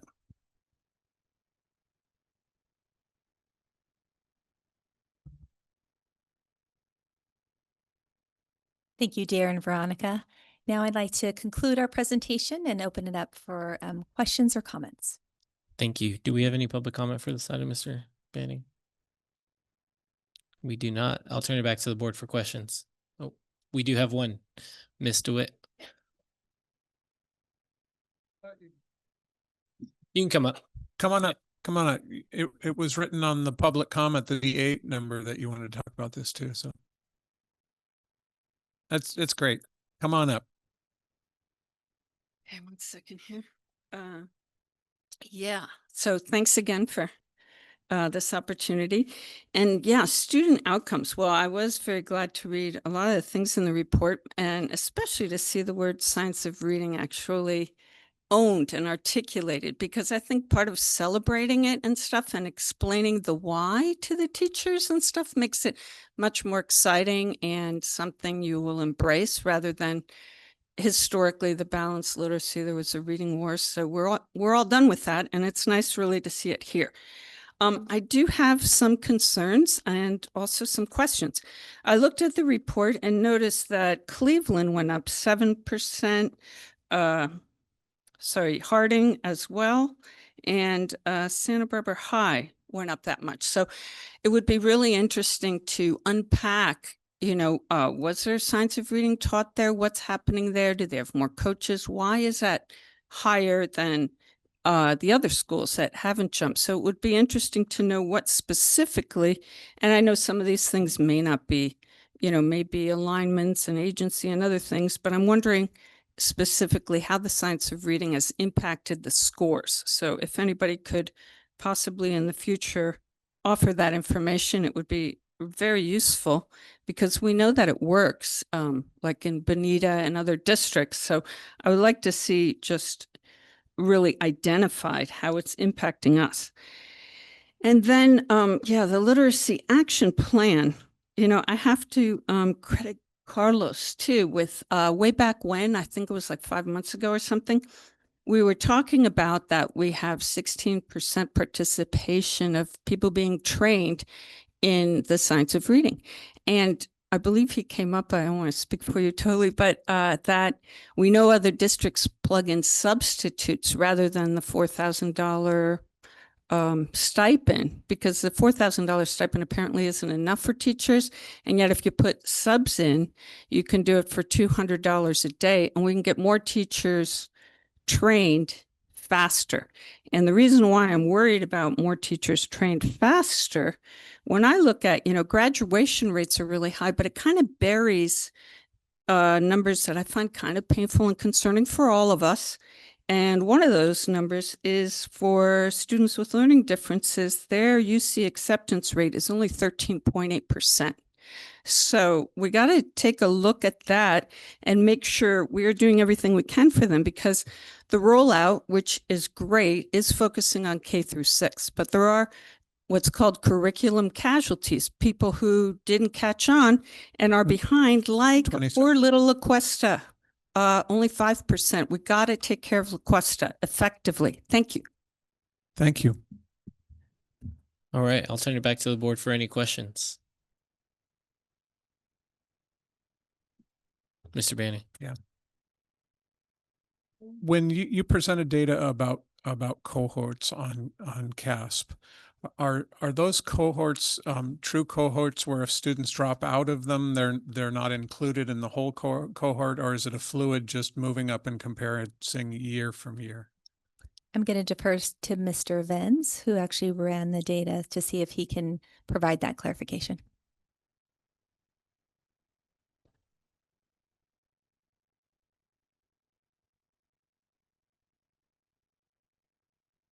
Good evening. Can you repeat the question one more time, please? There was a slide that had to do with cohort data. It was showing it from year to year. And I'm just curious about whether that's a true cohort where we're dropping people out unless they're in all of those years, or is it just following a class as it moves up? It's following a class. It's actually what we're doing. It's not that slide. It's the one that had the line going up with the dots. Specifically, what we did was we took you're talking about with grade 4, 5, 6, right? Yeah. Yes, that's it. Right. That is specifically mostly our students. Right. Right. It's not exactly. But it has some minor modifications. Exactly. And you might notice that the second slide, we only did, well, there was another group too that we did in secondary that was 2 grades because of the, right. Yes, because we have the kids from other elementary schools entering. And I apologize for dropping a question out of nowhere like that, but it relates to what I want to say as comments later on. So that was helpful. Thank you. Okay, sorry. Thank you. Other questions from the board? Dr. Beal? So I had a similar question as Board Member Banning did. We had this discussion this time last year where we sort of looked at the early Met. And so I was just curious about insights. So we have assumed that the students that go from below standard and the increase in above standard, that those groups are kind of moving like this, but we see that kind of line of almost met. And we've asked this question as a board: how do we move those students into the at or above standard? I don't know if you had any insights based upon a year later where we've asked this question before.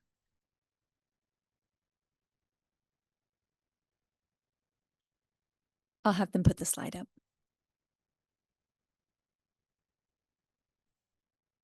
Next one. Yeah. Yes, there. So, and I don't recall our response and the discussion from last year. So I do want to approach this, and then if you want to draw connections between last year and this year as I share the response. But what we see here is we see the 3rd grade, right, as being a critical point of when the curriculum implementation began, moving into all the way up through 6th grade. So as the Tier 1 instruction and the focus on science of reading began at the elementary level, we see the direct impact of that work as those students move through. And most notably, right, as we see in the right-hand slide, is the direct impact on our Hispanic Latino students. And so the connection that I would draw, and I know Mrs. Alvarado too would share, is that the implementation of the Tier 1 curriculum is a direct impact. So when I look at that graph, and this is what I'm actually asking, are we seeing in that graph, let's look at the first half, are we seeing Tier 3 students going into Tier 2 and then Tier 2 going into Tier, or the tiers are more about intervention, but we have above standard, we have at just almost at standard and below standard. Is everybody moving vertically, or are we seeing in this graph, and that really talks about the granularity of the data, is it that there are interventions happening in the group that are below standard that's really moving them rapidly into above standard? Like how are they moving? Is it just this kind of wave of movement upwards, or is there a certain group that's accelerating faster than the rest? We can look into that data to provide more specific information, but based on this data, we won't be able to see the growth that happens within, for example, the red. The red may have a threshold of, you are in the red if you are between this number and this number. There's growth, but they still have not come out of the red. And so we will see that same thing with the other number, with the other colors, the orange, no, this is the yellow, the nearly met. they're still within that band, but there was growth. But we can look into providing more information that looks into the specifics of the growth that happens within those bands. I mean, I ask these questions because I think as a board member, these are the things that I'm interested in. I mean, I like the big data. There's lots of numbers there, and I like hearing about the percentages going up. But as a board member, I'm most interested in like what things are actually moving the needle, and how we're going to support those. And then I guess the other question I have is has to do with the Panorama survey, where teachers were talking about feedback. And of course, this is a general number, as Principal Holdren pointed out to us. His numbers may be different from other schools. So looking at the whole picture doesn't give us the individual story, right? What's happening at Harding, what's happening at San Marcos. So with talking about learning walks and PLCs and all that, I'm just curious about the statistics of teachers saying they need more feedback. It sounds like everybody is starting to recognize that they need more. So how does that system of PLCs and learning walks, et cetera, how does that, what is the plan to turn that into feedback that the teachers feel is constructive? I want to just jump into this. The learning walks and PLCs are like school-wide. The job of the principal and his or her team, if they have assistant principals, is to do the evaluation of each teacher, where they're doing the specific feedback to a single teacher versus the broad group. So when we talk about learning walks, we're not giving specific, let's just use an example, I would say to a teacher, I noticed you didn't provide enough visuals to the students learning this letter. And in the last test, they didn't learn that letter. So I need to make sure you're working with more visuals. That's a type of feedback. The learning walks are not designed to give that specific feedback. And so for us to tease out what teachers are wanting around feedback and coaching would require us to go back. And that's something that we can take back as a good question to discuss with leaders. There's the big feedback patterns across all of fourth grade, would be a learning walk where you have a lot of people. That's not a specific evaluation of the teacher and their craft. So there's things that principals have identified that they want all teachers to be doing, like learning targets, posted every day so that the teachers and the students are aware, and principals can give, feedback that way too. So the question of feedback and coaching is a little bit more broad than sort of the way you're asking the question.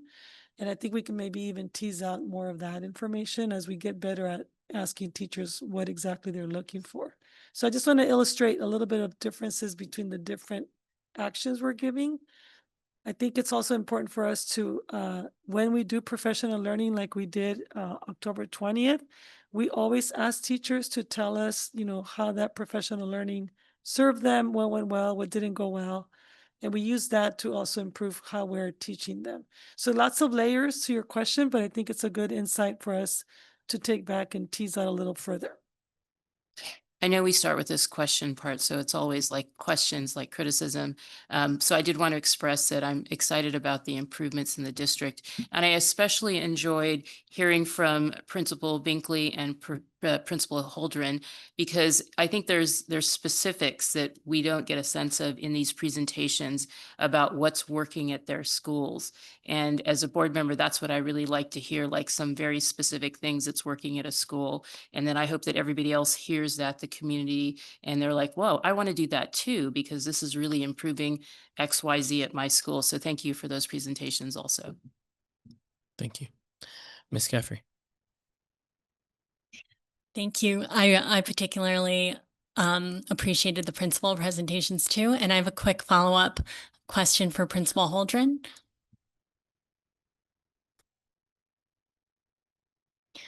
So I'm wondering, when you get your Panorama data, how do you figure out what the next step is to continue to improve your school culture? Is there guidance from Panorama? Do you brainstorm? How do you figure out how to continue to improve culture? Excellent question. And to kind of hit on what Sunita was saying too, I would encourage you all to look at the actual answers to that, because when it says feedback, it could very well say that if we get a good amount of feedback, it might not be enough to get them a positive response. So it would probably help you guys just to see some of the questions to see how hard it can be. Now, it probably says like, I get some feedback as a negative and I get a lot of feedback as a positive. And so 27% saying I get a lot versus some. So that's also what I have to do when I comb through Panorama. I look through a lot of the questions. I share it with a lot of folks. So as I mentioned earlier, I had a site council meeting. I've shared some of that with them. Our next meeting is going to be very much dedicated to that. I share some of the results with my principal, the site leadership team. So we've gone through some of that. I have a principal's advisory committee that I also share with. And then for the ones that we want to focus on, because if we try to focus on all of them, it's just way too much. At the beginning of the year, we decided that my SLT team, myself, my admin team, that we were going to focus on teacher well-being. So we got a committee together. I got a couple of teachers to be a part of that. We started with, kind of the small tests of change that we've been working on, right? So we're going to redo our staff lounge to see if that worked, and have additional meetings with that group to see, how can we improve teacher well-being at my site. So it's not the most scientific thing. I mean, there's a lot of different answers there. And so teasing out why any one thing went up or down can be a little bit of a challenge. But really, I feel like the steps are, you find the ones you want to focus on and you spread the word, right? Like tonight I get here to share with all of you some of this data you probably didn't know existed, and then bring everybody back together and let's talk about how we're going to improve it or move forward. Sure. Thank you. Do you have more questions? Yes. So I have one more broader question, and that is basically, how do we connect our student outcome data to goals for our district, and where do we want to go in the next 5 years? So, yeah. So I think part of it is reflected in the slide that shows the chart of where we want to move as a department from this past year to the current year. And then part of that work is underway right now as we're developing the strategic plan. Forward.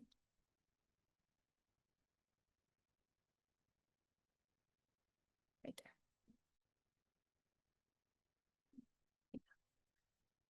Yeah, one more. Perfect. All right, so these are the intentional shifts that we're making, all aligned to the priority of literacy, right? So we're looking at the board priorities and we're determining, okay, in these 4 focus areas, what shifts do we need to make based on the outcome data? And the work is to really deepen and build more coherence as we're going through that. So you've heard some of the work around PLCs and how impactful that kind of relaunch this year was. And so how do we move that to scale that out further and to deepen that work and build systems around it, like monitoring it across sites and across the district, so we can see how that is being implemented at the site level. And so then as we think about these 4 priority areas, then how are we building that across each goal? So having the same priorities also work to improve our math outcomes, as well as the alignment of curriculum, instruction, and assessment. So those priorities. So the strategic planning work, the multi-year planning work is underway right now, both in our department, and then Dr. Maldonado is working to share that message and build that collaboration across our instructional council, our principal team, our leadership team. And so at our upcoming PLT, which is our principals leadership team meeting, we'll be sharing some of the metrics and things that we're working on to build that more coherent plan.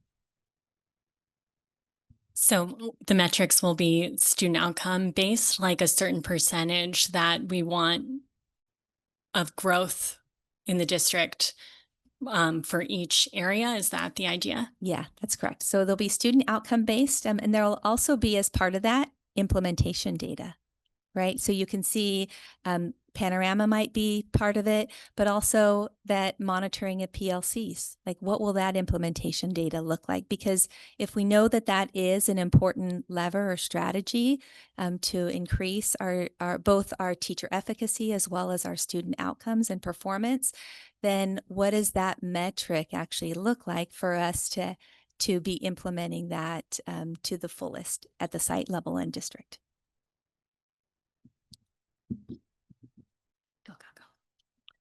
Mr. Vasquez? Right, I had a quick question on the slide with the CASP ELA data for all students in the district. I appreciated the comparison between our district and then the county and then the state. And I was just wondering if, we kind of look into the data and comparisons for, between our district and county and state for specifically socioeconomically disadvantaged students and between students of different ethnic backgrounds. Yes, there are reports that we have available that will give us that information, both at the county level, state level, and then also between districts.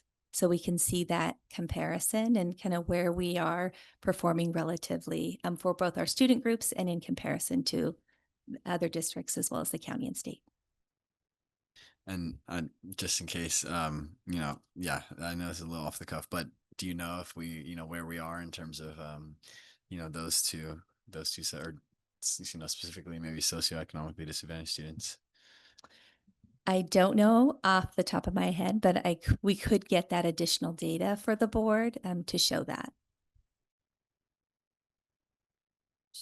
If We did share it with the board and the board Q&A. If you give me a minute, I could pull it up. Yeah, go ahead and pull it up, and then we can get you the answer in a minute. Yeah. Any other questions from the board? Okay, I have, let me see. Nope, actually, I don't have any questions. Comments from the board? Ms. Munoz? I appreciated the entire report, just learning about how, like the Panorama survey and the data and such. And I especially appreciated, like at Harding and at San Marcos High School, how the students can say what they're learning and be a part of that. Just the inclusion of that, I think, is so important in terms of their setting their own goals. And such. And then also the school culture, which I could, just going to visit the schools, you could feel that, certainly at San Marcos High School and Harding, the interchange with the parents and the students and teachers. And I know at San Marcos High School, being that I've had a lot of also positive feedback from parents that have students there, and students as they walk over to the school go, I am pretty close in the neighborhood and stuff, and they feel a real sense of belonging also. So thank you. Thanks to all for all your work. Thank you. Rock, paper, scissors. Ms. Caffrey. Okay. So I would just say, I know, sorry, my voice is raspy tonight. So I know that we're talking about a strategic plan and also board governance and how we continue to use these meetings. And the one thing I would ask is that, again, I'm a new board member, so, different expectations, but looking at Long Beach Unified, how they I think it's very helpful for the board to see how they connect their goals and the outcome reports. I don't know whether it's worth pulling it up, but basically there are very specific targets for each year for each of their goals. And the outcome reports show not only what is being done, but also movement towards those targets and whether they are on track or not. So for example, like interim goal 1A, foundational literacy, they have a goal of 79% meeting or exceeding at foundational reading scores by June 2025. And you can see from their report that they're not meeting that. Right now, they're at 75%. And so they evaluate their current performance and also look at what's working and what needs more attention. And I just feel like as a board member, you know, who is tasked with ensuring accountability to all of my constituents, that this is a very easy way to see this information and also to have very clear targets for our district of where we want to go. So I think that's just an interesting model that might be worth looking at as a board as we think about our how we evolve our methods of governance. So that's my comment. Ms. Caffrey, can I ask that you send an example to Dr. Maldonado and myself, and then we can distribute it to the board? And this is building on a previous conversation that we've had as a board where we talk about there's 6 of us up here, and we all have different expectations for what we want to see in the data and how it's presented. And we have so much data, and we heard about how much data we have, and we're all looking for different points. We want it framed different ways. Even from last year to this year, we've asked different questions. We asked for different things. So I think the more explicit we can be about our expectations, the better. I've said that time and time again, but I think it'd be helpful to see an example. Thank you. Thank you. Dr. Beal?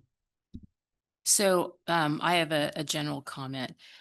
Since I've been on the board for a year and a half, I've been hearing about the implementation of our curriculum and MTSS and the PLCs, and it seems like we are moving forward, which is really great. And I think the question and the comment I'm making at the same time is I'm glad to see things moving upwards. But it can't be this incremental, because if our goals are roughly 80%, and I would love to see it higher than that, but we know 100% is probably not possible. We are talking about, if we just go up by 2% a year, if we're going to hit 80%, that's 2 generations of students going through the school system.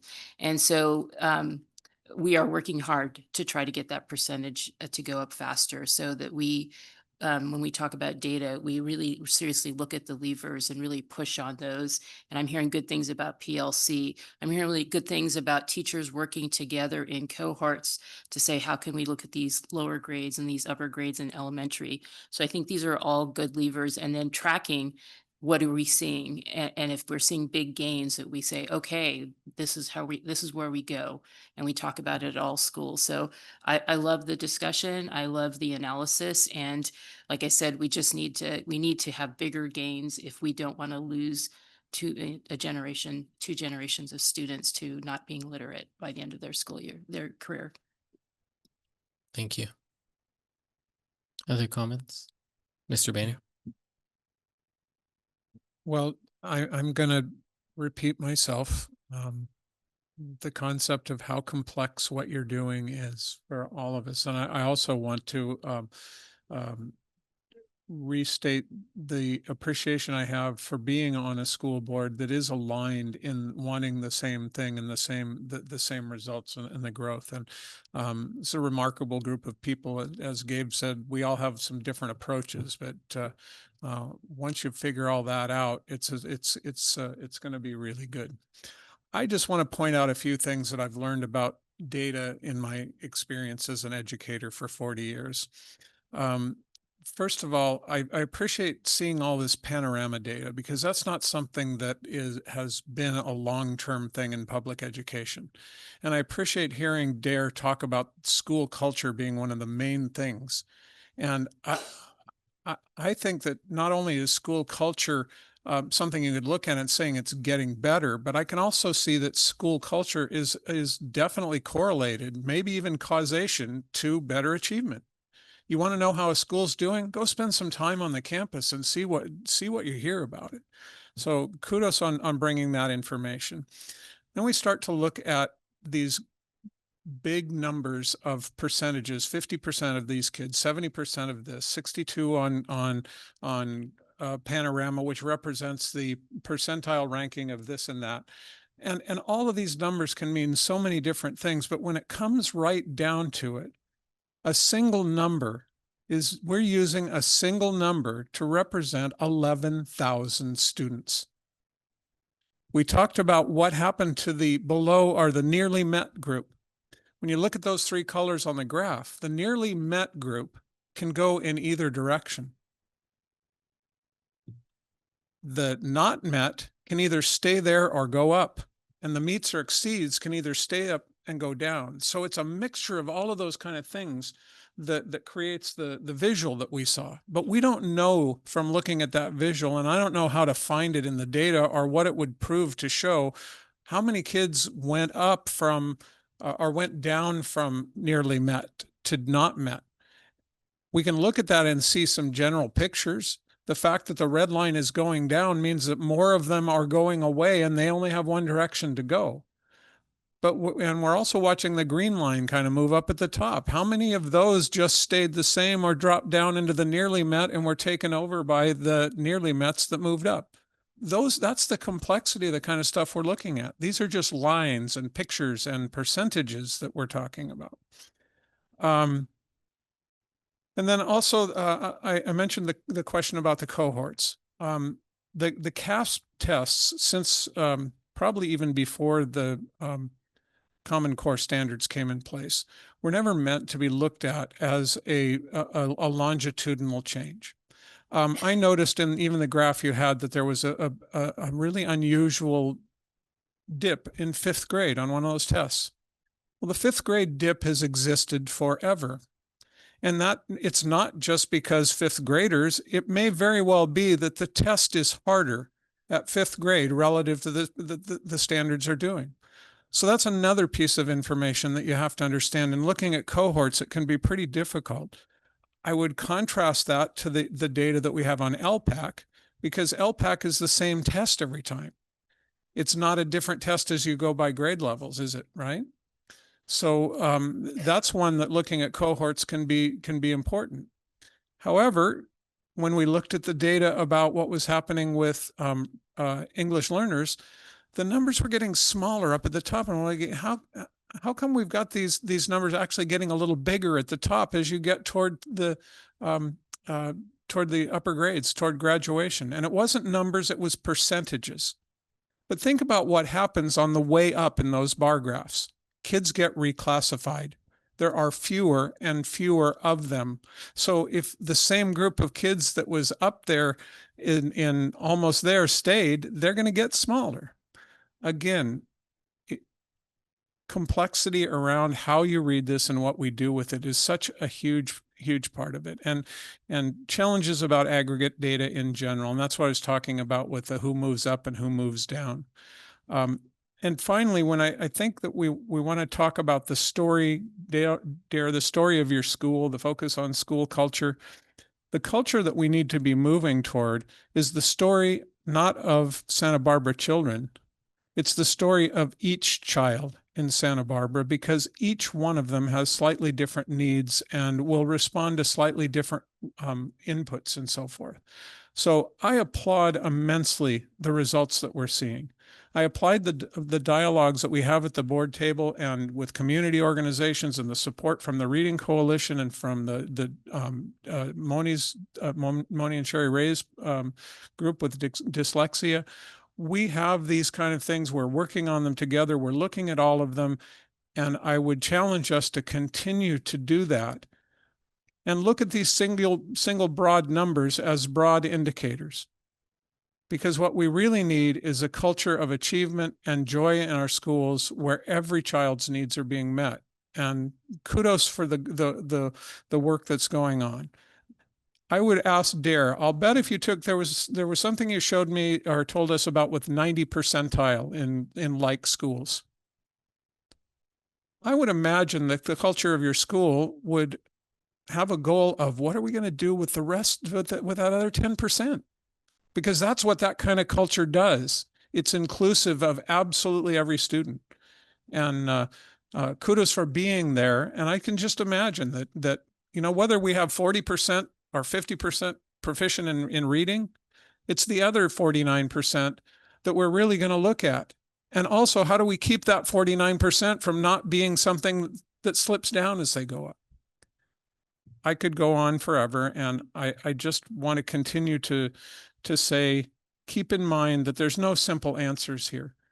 There is only the work of dedicated teams and people that are aligned and doing the same thing and working toward the same goals that bring us there. So my last comment is about the idea of taking a look at a school district that has done very well at Long Beach District. They have decades that they've been doing that. And so what I also want to say is it's important, Sunita, 2%, that's not good. It's not good enough. It's better than going 2% down, but you're right. We need to accelerate it. We need to look at a district like Long Beach and say, wow, maybe in the decades of time that they've had, if we start doing it just like that, within that amount of time, we can be looking at something there. And I honestly believe this board and this district, this administration is on the right track to create the strategic plan and the ideas that will help us get all of that stuff unified so that we really have things that we can compare over long periods of time. If nothing else, the goal of this school board and every school board that follows it when any one member changes should be to create sustainable practices that advance student achievement and well-being that can go on and on and on. And I think we're on the right track toward it. It could be slower than we want, but thank you for all of the work that you and everybody that you work with do. Thank you. So going last is either really hard or it can be really easy if I just say ditto. But I do want to uplift a lot of what everything that Mr. Banning said, a lot of what my colleagues said, a lot of what Dr. Beal said about really pushing. The progress is really positive. It's encouraging. These are successes. And I know that there's not a single person here in this room that would say the job is done. We're patting ourselves on the back. But it is worthwhile saying that we have made some changes that we are now seeing the benefits of. And when you have an organization this large and when you have changes this big, these are systemic changes in the system and they take a while to see the fruits of that labor. And we're starting now just to see the fruits of that labor. And there's a lot more that we need to do to really grow those successes. And I want to pull something out that Dr. Beal was talking about in Mr. Banning's talking about the numbers that we're seeing, and we're seeing these groups, and the groups are nice and easy to digest, and they make sense to the brain. But there's a lot that's happening in those groups, a lot to Mr. Banning's point. What we heard tonight from Principal Binkley and Principal Holdren is coloring the data to give us a little bit more context about how the data is being used, what's happening on the school sites, how much nuance goes into it, because absolutely the situation for each and every one of our students is different. Their needs are different. They need them from different people. They need different resources. They are struggling with different things, and they also have different strengths. So it's very insightful for us to get a couple of glimpses into that, where we get some of the qualitative information to color the quantitative. And I think tonight's presentation was a very successful execution of that. And I just want to say thank you, because I know a lot of work goes into this and it's a moving target. And a lot of the times we're throwing 6 different perspectives at you, and it's a very tough measure to hit, and you did a very good job tonight. I want to point out just a couple of things. Thank you, Principal Holdren, I think, for pointing out one. I had a note in here talking about the teacher feedback and the coaching, and this has been a discussion amongst the board about how can we make the most of our PD time, our professional development time, and how can we support our teachers and our educators and our classified staff and our admin staff so that they are providing everything that our students need to be successful. And what I found really insightful from Mr. Holdren is talking about exactly that. Some of those responses, I think it would be really helpful to like parse that out. maybe not as a board item, but even if we got it individually and just think about, some people might be saying, I'm getting too much feedback. Some people might be saying, I'm not getting enough feedback, but there's a lot of variation in there. And it's something that I know that this board has talked about that we have an interest in, and just making sure that we get it right, that anytime that we use for a PD day, and we have students that are at home, not at school, we want to make sure that it's the most fruitful possible. So I'm interested in that data point. I think I appreciate the slide that talked about the shifts in strategies and actions, not necessarily saying we're abandoning those things, but this year we're building on top of them, or we have different focuses for this year because our needs are different, especially as you look at where we are in implementing something like the science of reading curriculum that we have, and where we are in the letters trainings and rolling that out, the teacher teaching others. I'm excited to hear about the strategic planning, and that this sounds like we're making progress, and that soon we will have metrics. I think that's something that this board has an interest in. And I just wanted to say, that for this board, like, this is, you got a note from Dr. Maldonado that this was mostly focused on the ELA portion of the student outcomes data, and that we're going to get a math portion of the data. So I know, Ms. Caffrey, you had feedback about how you wanted to see the data. Make sure to provide that with enough notice if there are additional things that you want to see. Ms. Caffrey, go ahead. So I think that basically the shift that I'm talking about is a big one, where we would see student outcome data throughout the entire year at every single board meeting. So it's kind of a larger conversation about how we use our time in our board meeting. So I think for it's premature to change how we do things for the next board meeting. It's a larger work as a board. Sounds good. So anyways, let me express my gratitude again. Thank you all for being here. Thank you for all the work that you did. And I'm really excited about the changes that we're seeing. We're not where we need to be. I think we'll all acknowledge that, but it is very positive. So thank you. Yes, if you could show the data that Mr. Vasquez requested. Slide, sure, do some more. Sandra's gonna pull up. This was one of the questions from the board. This is grade 4 socioeconomically disadvantaged students that are also Hispanic Latino students. I think is what you were asking for. And you see the first graph is the state of California. The middle one is Santa Barbara County. And the last one on the right is Santa Barbara Unified. If you go down, scroll down a little bit, you'll see it by numbers, because the graphs don't really show it as well.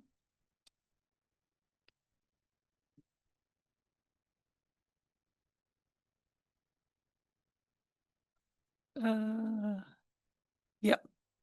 So you'll notice that for the state of California in the standard or exceed level 4, it's 13.10.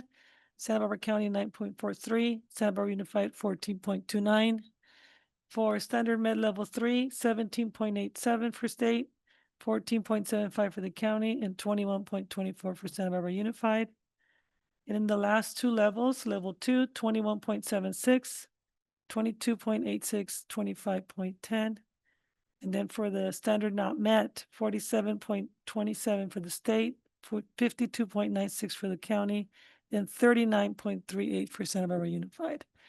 So you can see that for the 4th grade, we are doing better than the state and the county when it comes to socioeconomically disadvantaged Latino students. You can take it off now. At the same time, I recognize that while we're doing better when we compare ourselves to others, at the end of the day, we still need to continue to close the gap, because you saw the gap between the ethnicity groups. That is a persistent, predictable gap that we're trying to interrupt. So I don't want to like run a lap of victory, but I also, if we want to talk about comparing, then those are the results, and we're doing better. I do want to recognize and I want to acknowledge that we seem to be having conversations around setting performance metrics and then talking about outcomes.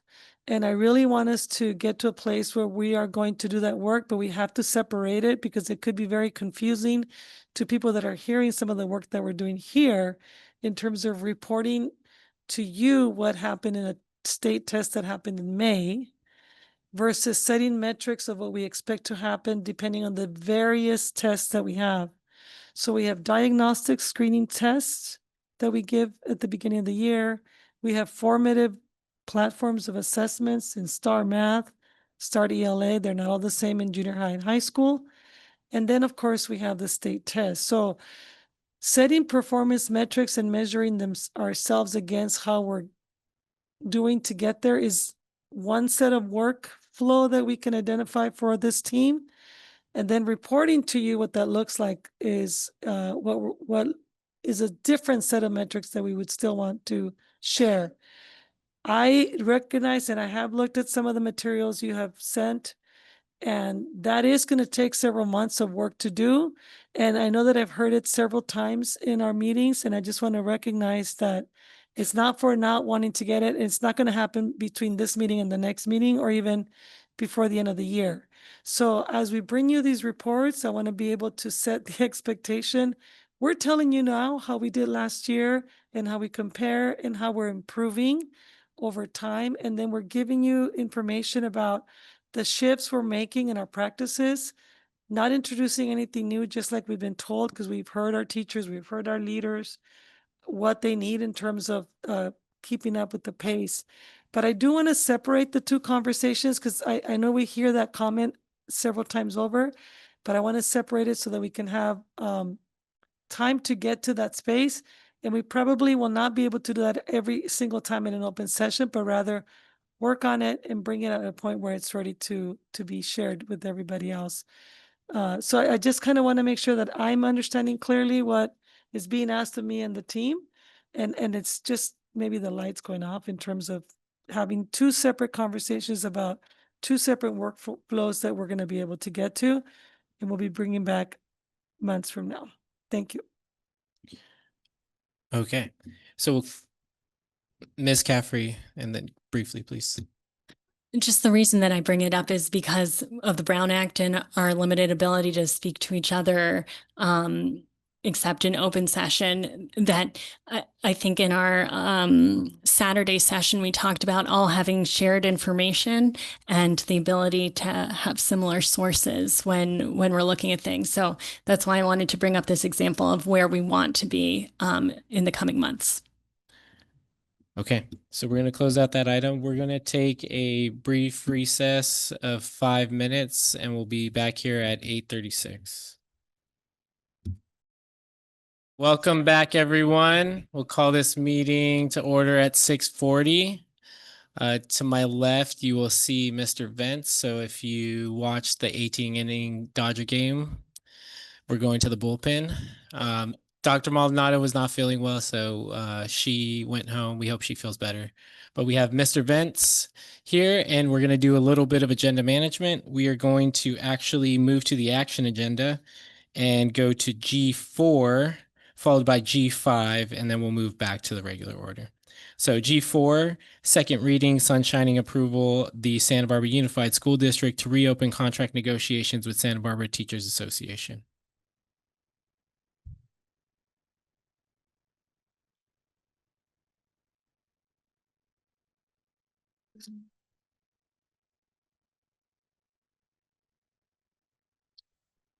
Good evening, Board President Escobedo, board members, Mr. Venz.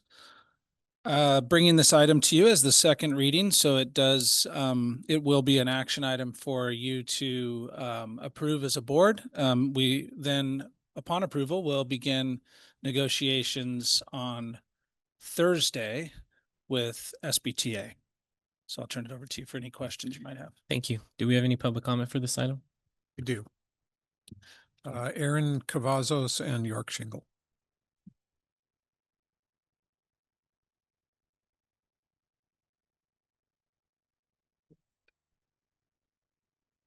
Got it. Thank you.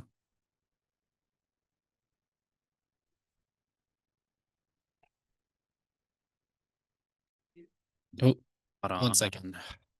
We can restart the clock. All right. I won't take the full 3 minutes. Good evening, greetings, board members and cabinet. I'm York Shingle, president of SPTA. Thank you for your flexibility in reading your sunshine letter earlier. We are able to start negotiating this week, and so we really appreciate that. Thank you so much. This week, we've been sharing out videos of elementary and early childhood educators about the need for more prep time during their workday. These folks work so far beyond their contract hours to make magic happen for students. They need more than 45 minutes of prep time per week to make it happen so they can get their work done during their workday and not have to take it home. And just to be explicitly clear, we're also talking about special teachers. 45 minutes per week to serve 8 grade levels and hundreds of students is wildly unrealistic. Work should happen during the workday. Educators shouldn't be expected to work countless hours at the end of their day on the weekends. Sorry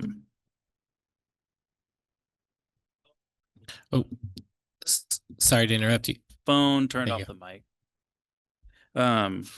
mic. This will help our culture and climate at school sites and will help with teacher retention.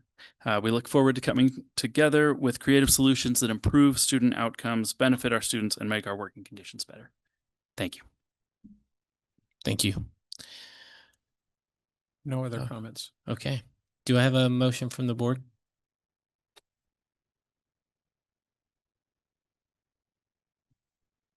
I move to approve the sunshine approval that Santa Barbara Unified District to reopen contract negotiations with Santa Barbara Teachers Association. Do I have a second? I'll second.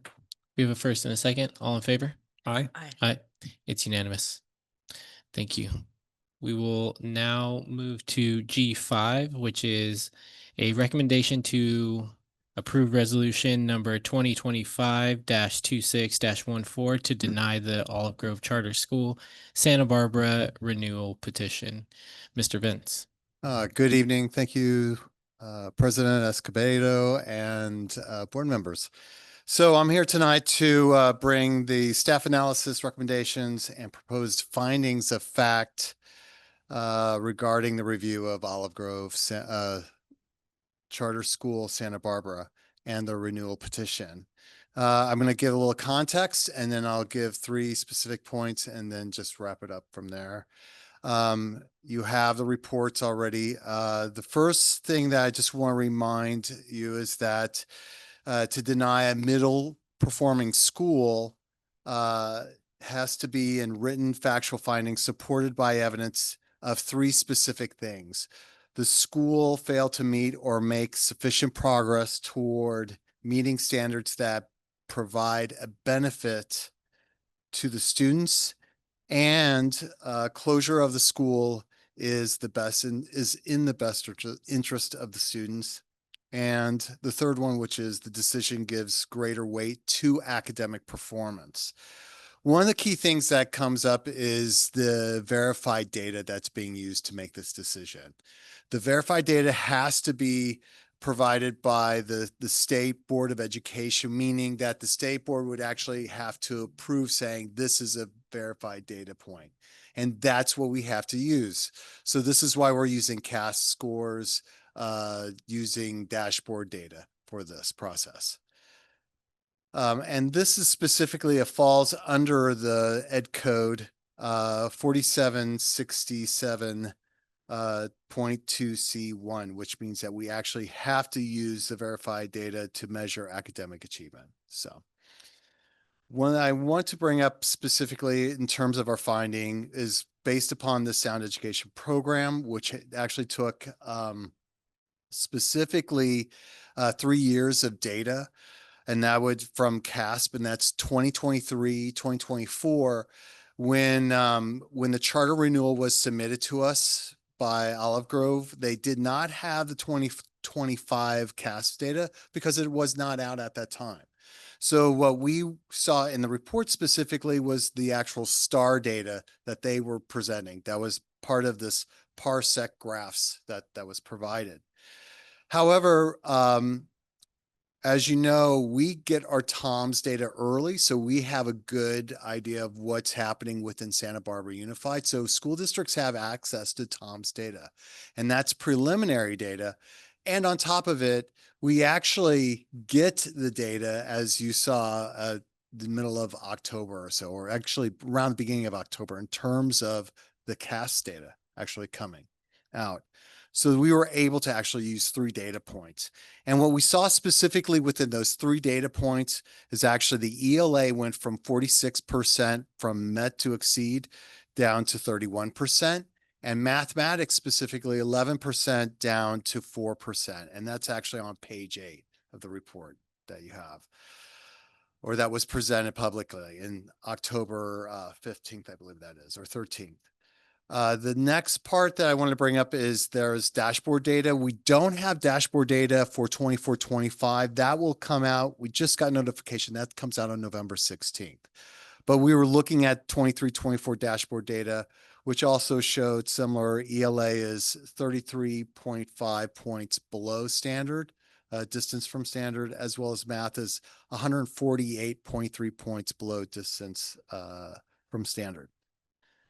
One of the things I wanted to bring up in particular regarding the STAR data that we did see and that was presented by Olive Grove in particular is, again, reminding you that it's not verified data, so we cannot officially use it, but it's information that we can use overall. The second part is the data compared the same group of students from fall to spring. So it was actually of that specific year of 24-25 school year. It's the same group of students. So what you're showing is at the very beginning of when they're tested to the very end of the spring.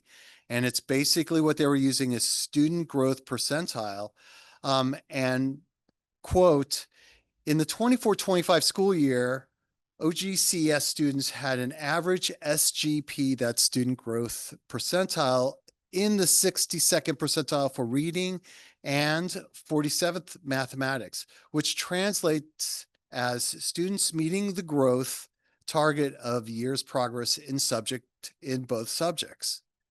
However, I want to bring up to your attention that we use STAR as a formative assessment, but we also don't use it as the culminating assessment, the summative assessment, because STAR is specifically designed for, you see, reading and mathematics. And taking a look at that data, you could see comparing that data to the actual data of 24-25 school year, which was at a low percentage, right? So there's a discrepancy between what they're saying within the STAR data compared to actually what came out in 24-25, which we just got recently. So I want to bring that to your attention. The second part of this is what there was insufficient evidence of what we've been hearing this morning is, what are you doing in terms of addressing the needs of the students?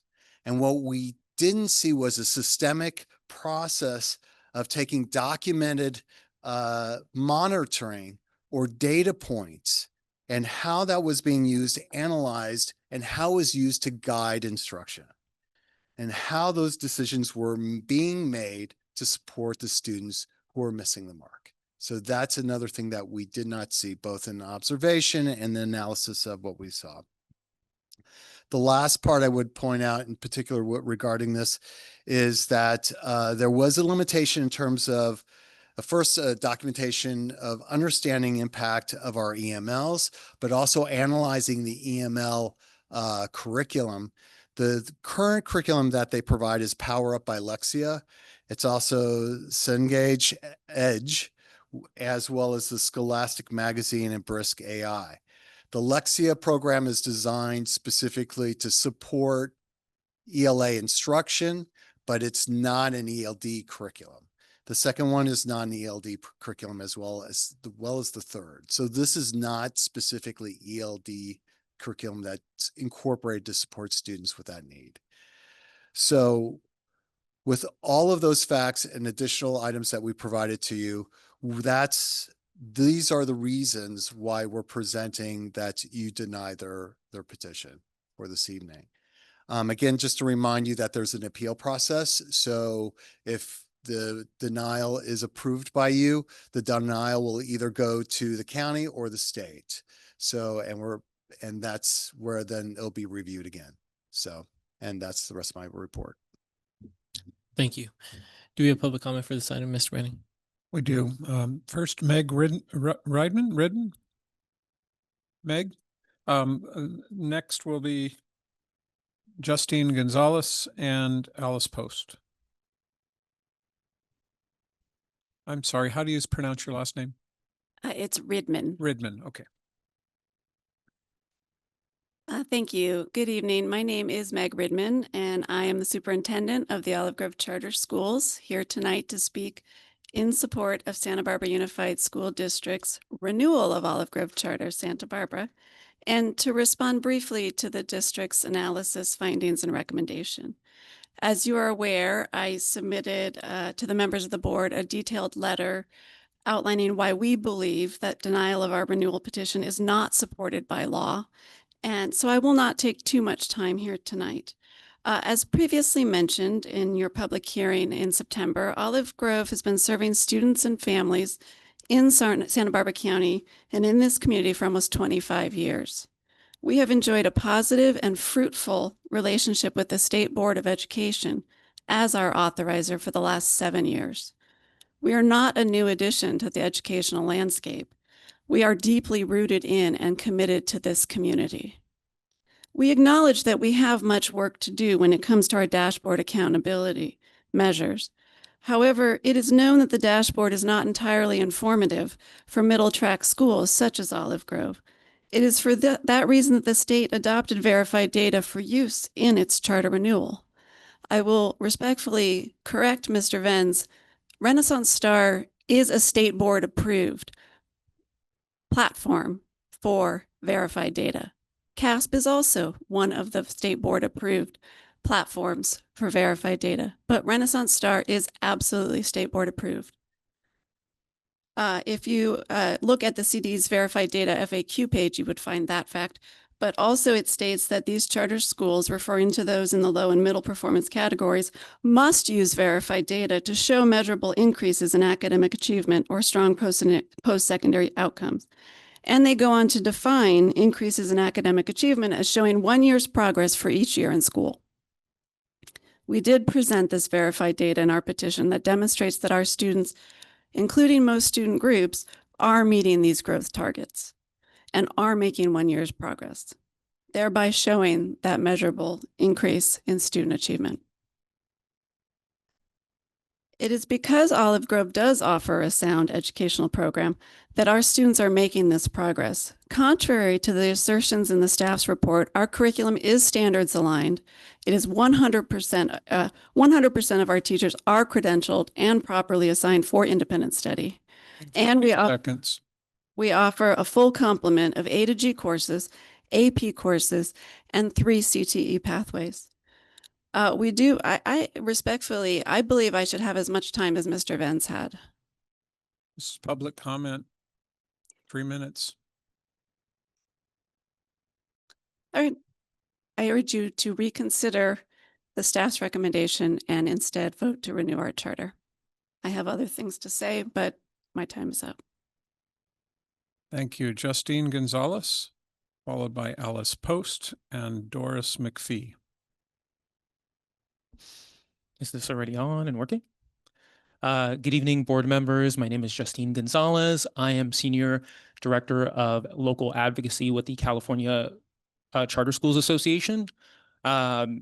Here to just reaffirm what I sent you all via letter. We maintain that Olive Grove Charter School, Santa Barbara, has met the requirements by state law for renewal as a middle tier, middle performing charter school. We believe much of staff's analysis is out of step with state law, to be frank, including hearing tonight that Star Renaissance is not verified data that can be used. It takes 5 minutes as a layperson just reading the CD's website to find that that is the case. Among various different findings throughout, detailed in our letter, as well as the letter from Olive Grove Charter School. Again, we believe and maintain that Olive Grove Charter School has met those requirements via state law, which was drafted very much with the intent of ensuring fair authorization and consideration practices by authorizers across the state. Additionally, equivalent time between staff and charter school petitioners is an important part, an incredibly important part of the authorization process, which is not being utilized tonight. And it was drafted specifically with the intent of having petitioners have fair amount of time to address concerns from the district before the public. So we would also maintain that that's not the case here tonight. We ask you to approve the renewal of Olive Grove Charter School as they have met the requirements by state law. As staff detailed, there is an appeal process, which we will support them through as needed. But we believe that Santa Barbara should be considering this in the correct process. And when there are factual limitations, things missing from this process, from the board analysis, from the board recommendation, from the staff recommendation, we consider like continued conversation and again, equivalent time for the petitioner as well. So thank you for your time tonight. Thank you. Alice Post, followed by Doris McPhee and Lisa O'Shea.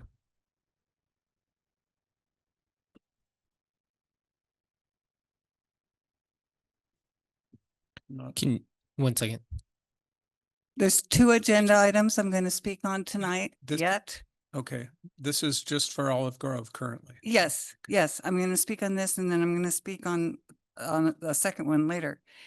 And it is the Olive Grove Charters proposal and something on the consent calendar to approve some preparatory work on the Armory to begin the process of considering the use of the Armory. What do these have in common? Well, they actually have a great deal in common, and I'm going to try to tell a story, which when I finish telling the story, I hope you understand what they have in common. I'm going to show you 4 maps, probably 2 in my first presentation here about Olive Grove, and the other 2 when I get to the Armory. So the story is the story of our district with a beginning, a middle, and an end. And it's the story of belonging, exodus, and restoration. And this Olive Grove is the symptom of the exodus that we are in right now. It's a symptom of what people aren't liking about our schools.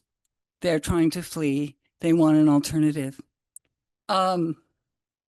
I grew up in Santa Barbara. I'm a baby boomer.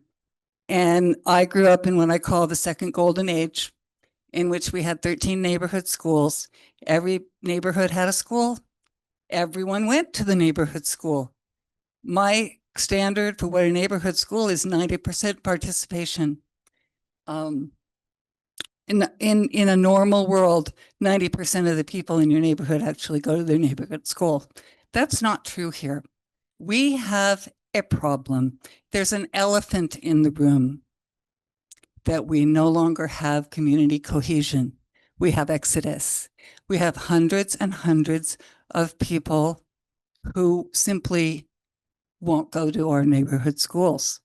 Look at Santa Barbara Junior High, how its enrollment has collapsed, and La Cumbre Junior High School. And look, La Colina is at double the numbers. This is exodus. We didn't have exodus when we had neighborhood schools. So my first map is the second golden age. You have 30 seconds. And in the last 30 seconds, I'm going to talk about what caused this exodus. There was something that happened. We shuttered 4 neighborhood schools. All of this colored area, those people no longer had a school they could go to that was the school they belonged to. Well, when you do something that radical, there's radical results, and we have radical exodus. Thank you. Thank you. Doris McPhee, followed by Lisa O'Shea and David Zitten.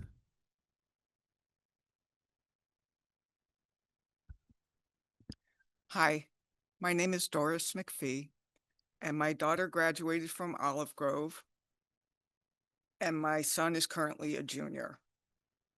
Though there are certainly similarities between Alta Vista and Olive Grove, there are also critical differences. I know this personally because my daughter attended Alta Vista for 2 years before transferring and graduating from Olive Grove. Olive Grove meets the A to G requirements needed for admission into UC schools, and Alta Vista does not. The reason for my daughter's transfer to Olive Grove was because Alta Vista did not offer science labs. Her original intention was to take science classes through dual enrollment. This turned out to be not a viable option for her simply because she was not prepared to take college-level science classes as a high school student. From my experience, another striking difference between the two schools is the strong sense of community at Olive Grove. Being able to participate in art and music classes, field trips, workshops, college visits, award ceremonies, as well as meeting with on-site tutors, all foster connection. It does not surprise me that the test scores at Olive Grove are significantly better than Alta Vista.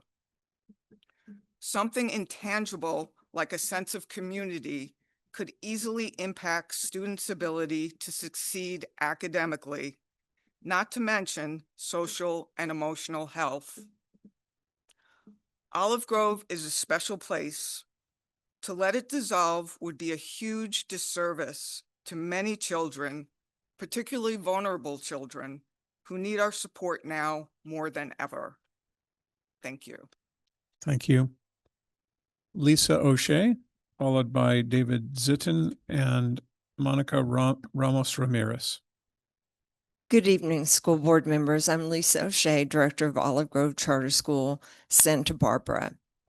Students may come to Olive Grove for our supportive, independent study learning model because they play a sport internationally or their extracurricular activities require them to travel often.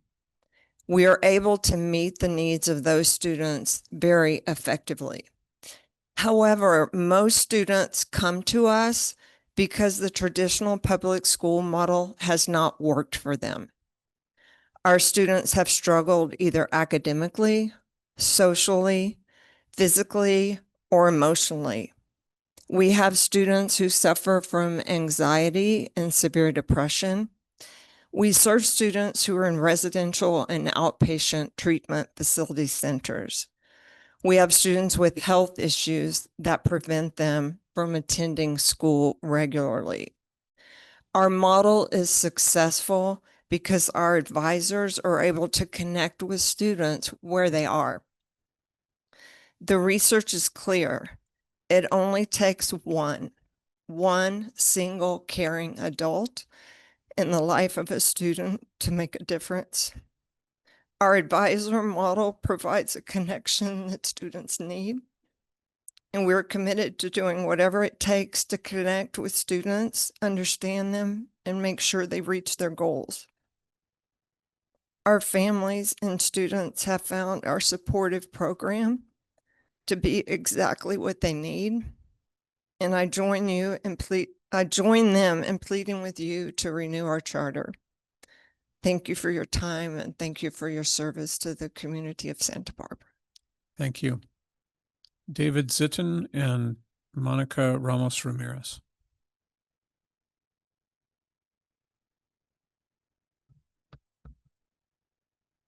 All right. Good evening, ladies and gentlemen of the board. It's nice to see you again. My name is Dave Zitten, and I am the Director of Special Education at Olive Grove Charter School. I'm not going to describe to you all the aspects of how Olive Grove is a compliant special education program. Instead, I wanted to read to you a speech that our valedictorian gave at graduation last school year. And I think this speech is the data. This is the proof that we have here that, our program is effective and it's working. The student's not getting paid for what he has written. He has no special interest involved with what he's doing, advocating for why our program is great. He's just speaking from his heart. And that in itself is why he explains what the educational benefit is to him.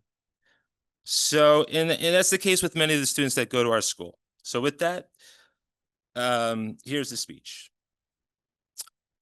I suppose I should tell you a little bit about myself. I was born on the autism spectrum. For those of you who don't know, autism is a disorder that makes it hard for a person to communicate their needs with other people. There's plenty of other things that autism does that makes life challenging, but that's just a basic rundown of it. I used to have a lot of trouble speaking. I didn't even start speaking until I was 3. I had to work with plenty of special needs professionals so I could actually form words properly. Eventually, with enough time and a lot of patience, we succeeded, and now I could speak. Hey, their efforts in teaching me helped me throughout my time at school a lot, especially during my time at Olive Grove. What Olive Grove has meant to me. I'm going to be honest. I was pretty nervous when I first enrolled in this school, mainly because it was the way they teach was much different than anything I had done in the past. And also, my friends weren't going there. I eventually warmed up to it, though, once I realized I could get up and move around the house and start on my schoolwork wherever I wanted to go. And even though my friends didn't go to Olive Grove, I could still talk to some of them every day. If there's anything Olive Grove has taught me, is that it's the ability to make my own decisions is important. And I appreciate that Olive Grove's flexibility allowed me to do that. And then possible future plans. I hope to take the lessons I learned from Olive Grove with me to Allen Hancock College. 25 seconds. Where I hope to go to college. I'm not really sure what I'm going to be yet, but I did enroll in a psychology class this year. Maybe I'll see some of you there. Okay. What inspiration does he have for the class? Okay, I think it's time for me to get a little more serious and talk a little bit more about our lives and what we may have been through and what we may face. And then I'm going to stop right there and I'm going to have the next person come up. Thank you. All right, thank you. That's Monica Ramos Ramirez.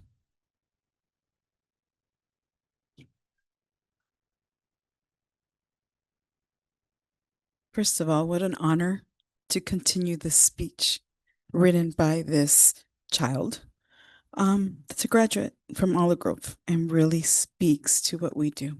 And I really hope you hear it. So, okay. I think it's time for me to get a little more serious and talk a little bit about our lives, what we may have been through, what we may face. Now, I don't think that what I am about to say to you all will come as a surprise, but the truth is, I don't usually know any of you. I don't actually know any of you, so I can't really tell how your life is going right now. But I think it's fair to say that all of us have struggled at some point in our lives. Whether we've lost someone close to us, been bullied, been through tough financial situations, or maybe other types of challenges. I don't know all of your stories, but I do hope I can give you a little bit of inspiration. I want you to take a look around you for a second. I want you to think about what you've gone through and realize where you are now. You're at your graduation, about to go up on stage to receive your high school diploma. Whether we passed with A's or D's, we all passed. Despite everything we've been through, we persevered and we made it here. You all have shown me and everyone else here how strong you all can be. So when you're up on this stage to get your diploma, I want you to be proud of yourself while you take your tassel in hand and put it on the left side of your cap. Yeah, my mom said that doing that was a sign that you graduated, but I don't really know why. Anyway, I'm proud of you all for making it this far, and I hope for the best for your future. Thank you very much. I'm a very unlikely person to be standing here. I am a native Angelino. I'm currently in the little town of Guadalupe. Last town. We're good. Where I work in Santa Maria, we're approved. We're good to go. but I do serve kids that are over here. I serve kids here in Santa Barbara, in Lompoc, all the way up to Atascadero. We really are different. And I have been at 20 Catholic seconds. schools, multiple charter schools through LA County. I am at Olive Grove because I see the difference. And I'm going to be right straight. The leadership under Meg Ridman is what it's about. And I really appreciate that. And I hope you hear her. Thank you.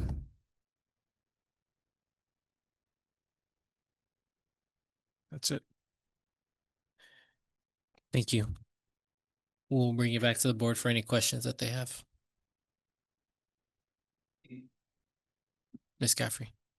I have a procedural question.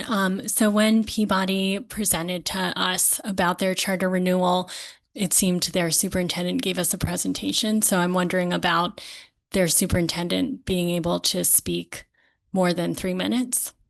The presentation, if you go through the board docs, you'll notice that it happened during the public hearing, not during the approval. I see. So we saw the presentation during the public hearing from the superintendent? Yes.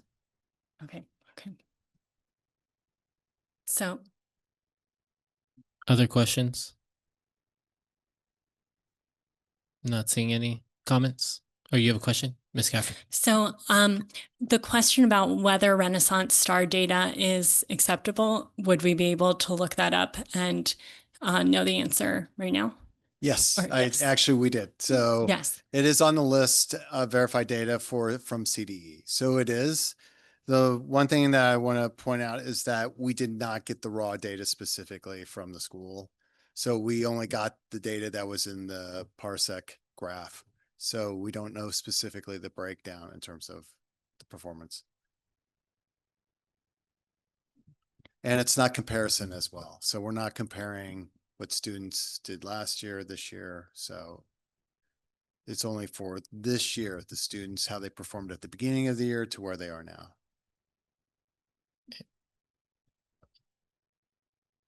So the growth data is not acceptable as a measure of the academic progress of Olive Grove? So it's pretty limited because of what they're showing. It's not showing us what's happening from year after year after year. As you see in terms of when we deliver dashboard or CAST data. When we give you our STAR data, we do comparisons from here's what happened last year and what happened the year before, right? We're comparing year after year and the process of where the students are. We don't even do a comparison at the beginning because these are students who are entering the school it's the first time they're starting that grade level. So it doesn't make sense. So we typically give you middle to sometimes, for example, second grade or first grade, we'll give you the end of the year comparison. So you can see if there's actually growth happening. So, however, this is not what we received. We received a report that was for this year only, from beginning of the year to spring. Sorry, last year, that is. Well, I was just gonna follow because I did a little bit of research too, and it was, I think, for Star Renaissance data to be used, it does have to depict the growth over time, and this is just a snapshot. Is that right? Yeah. Other questions, Ms. Caffrey? So basically, I'm wondering, Olive Grove is an alternative school that serves students who are who need a different option than a typical public school. And I'm curious, I saw the low stability rate, that there's high churn at Olive Grove because it is an alternative school. And I'm wondering, does that factor into our assessment of change over time in the scores? Because it could be a totally new, or it was 50% basically stability rate. Half of the students are new every year. Repeat.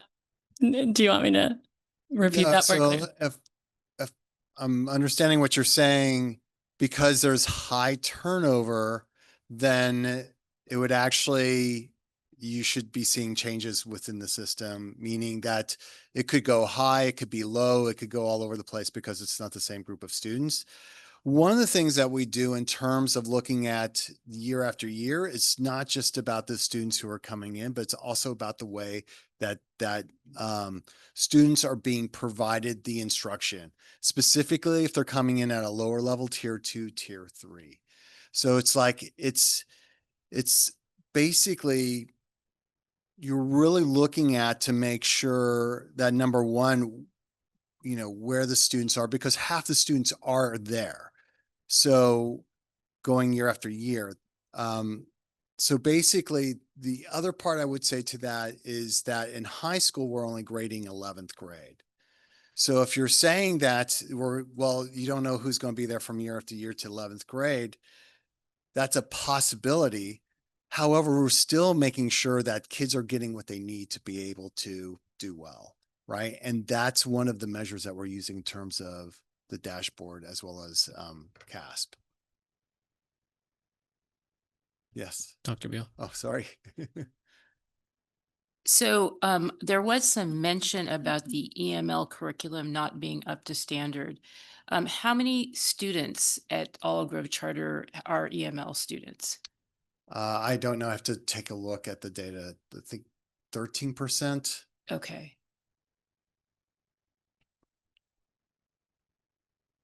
So I'm just kind of, so, you know, as we look at this petition, you know, there's questions about the data and we're trying to understand the data and how it's gathered, and it seems very complex. The other criteria, so it seems both the first and the third criteria are more about the educational standards and whether they're being followed. And that's what we're talking about right now. The other one that is, I think, I mean, is closing the school in the best interests of the students. That, I think, is a question that we're also trying to put together with this data question that we're asking. So is that being addressed in your evaluation? Yes, that's what we're taking a look at in terms of when we take a look at the type of instruction that's being provided to the students, and we notice that the level is very low. So one of the key questions that we asked specifically in the interview was, so your math score is at 4%. What are the steps that you are taking in order to make an impact on the students? So, and what we were looking for was specific detail on how it was being approached. Like, for example, STAR data, giving you a number is one thing, but you could drill down specifically into that data. And like when Steve takes the test and I'm below grade level, the numbers don't mean a thing, but you could go down and specifically say, oh, well, Steve has a problem in 4th grade fractions, even though I'm an 8th grade teacher, or sorry, teacher student, right? But the teacher can go down and take a look at that and do that diagnostic measure. And then from that point, apply the intervention to that, and then continue that process to lift the student up. We're talking about a small group of students. We're talking about a schedule that is out of 5 days a week. There are 3 days where they are working with the students, and then there are 2 days that's not with the students, whether it's online or in person. So there's a lot of time to actually drill down and get into that essence, but we did not hear that in terms of how it would be approached with mathematics. So that's just one example of that. And by the way, I did look, it's actually 6.8%, 5 students last year, that is. ELs. Can I ask, in regard to the EML, so we said the curriculum was inadequate and maybe the report had a lot of information on it. Did we see progression with the EML students? No, because we cannot see it in terms of the data. The only way that we could see any type of indication would be what was provided by Olive Grove, which is the star, but the problem that we had was there's less than 11 students. So we're not able to see that data through the state because it's hidden. So. Ms. Caffrey. So I'm wondering if you can explain why it's in the best interest for students to close Olive Grove.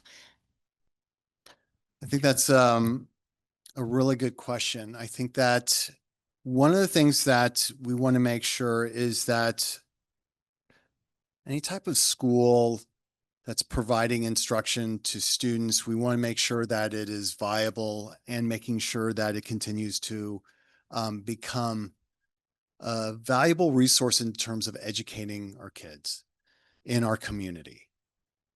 What we're seeing here in particular, what's best for the students is that we know that Olive Grove has been here for a long time.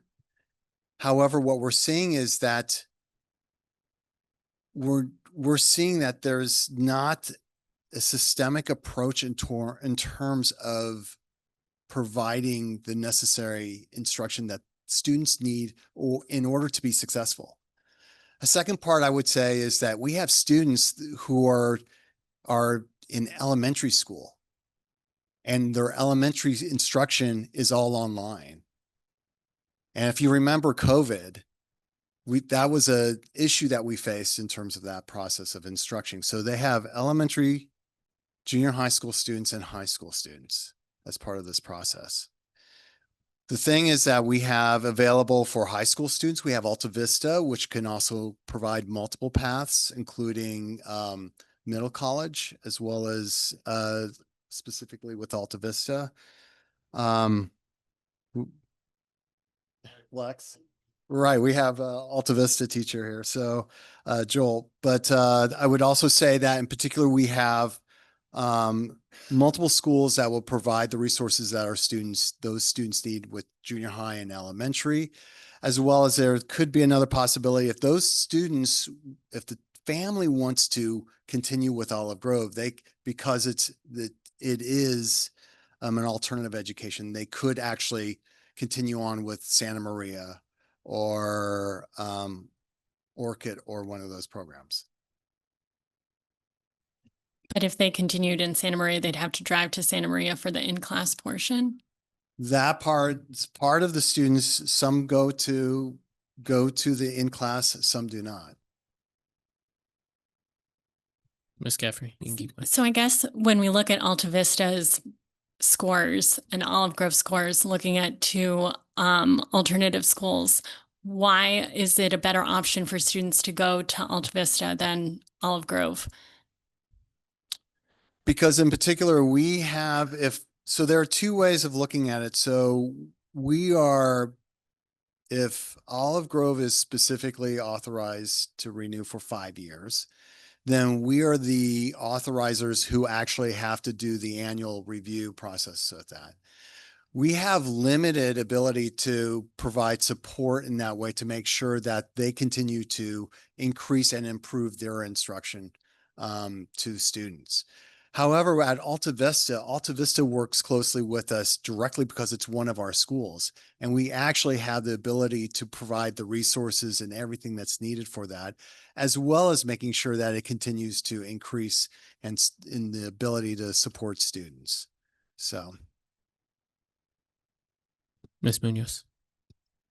Yes, and certainly my question is along the lines of our being able to give assistance to the parents, in terms of if the charter is denied, in terms of, transfer to elementary school, of course, junior high and high school, with if the parent is interested in AltaVista, like the different programs they have, Quetzal and middle college and so forth.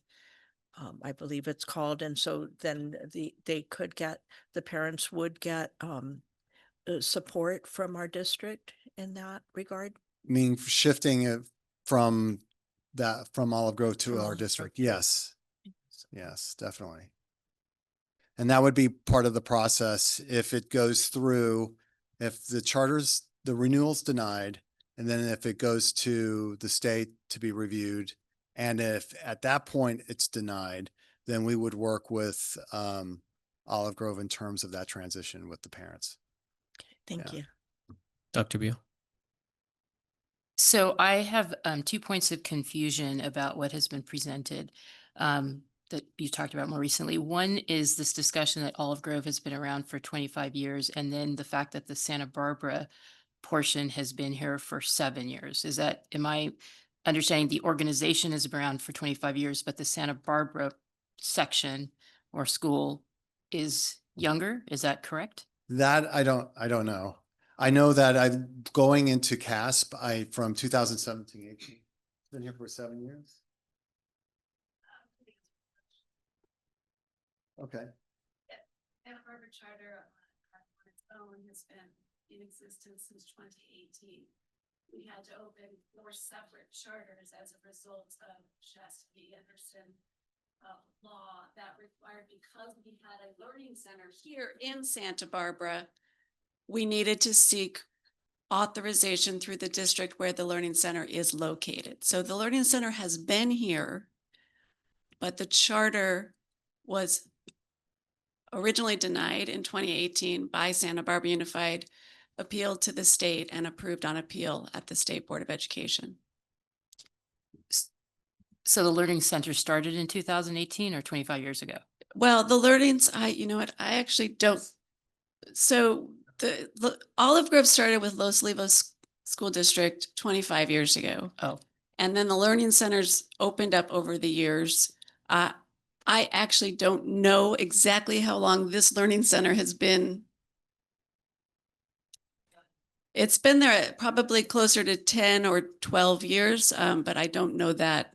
That predates me, and I don't know the exact opening of that center. I do know that it existed when the law changed and we had to seek approval through this district.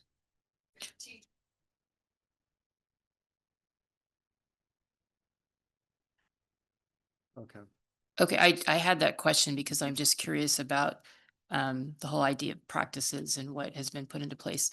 The second question I have that's a little bit confusing to me is the talk about this churn, that there are students who go in and out, and that can be a little challenging. I think that's challenging in 2 ways: in looking at the data and seeing the growth of a student within a system. And then I just really have more of like an existential question about these students. Are they going in and out of Olive Grove to our system? I don't know that you can answer this question. So the question is this like a little holding place for students who are in a special situation, and then they do come back into the system? So I don't know. I don't think that can be answered, but that's a thought I have, that if there is this much turnover, is that good? Is that bad? Is that a good place for some students for a short period of time? Can we get an answer to that question, or? Yeah, I can answer the question. We don't know. I mean, you have students going from our school district, could go into Olive Grove and go back out. We just don't know right now. Ms. Caffrey, do you have more questions? Any other questions from the board? Comments? Ms. Caffrey, it sounds like you have a comment. Yes. I mean, to me, it seems like it is very helpful in our community to have multiple options for students, especially expanding or not expanding, maintaining the options for students who need an alternative education. And it seems like Olive Grove scores, at least in ELA, they are outperforming Alta Vista. And so I don't know.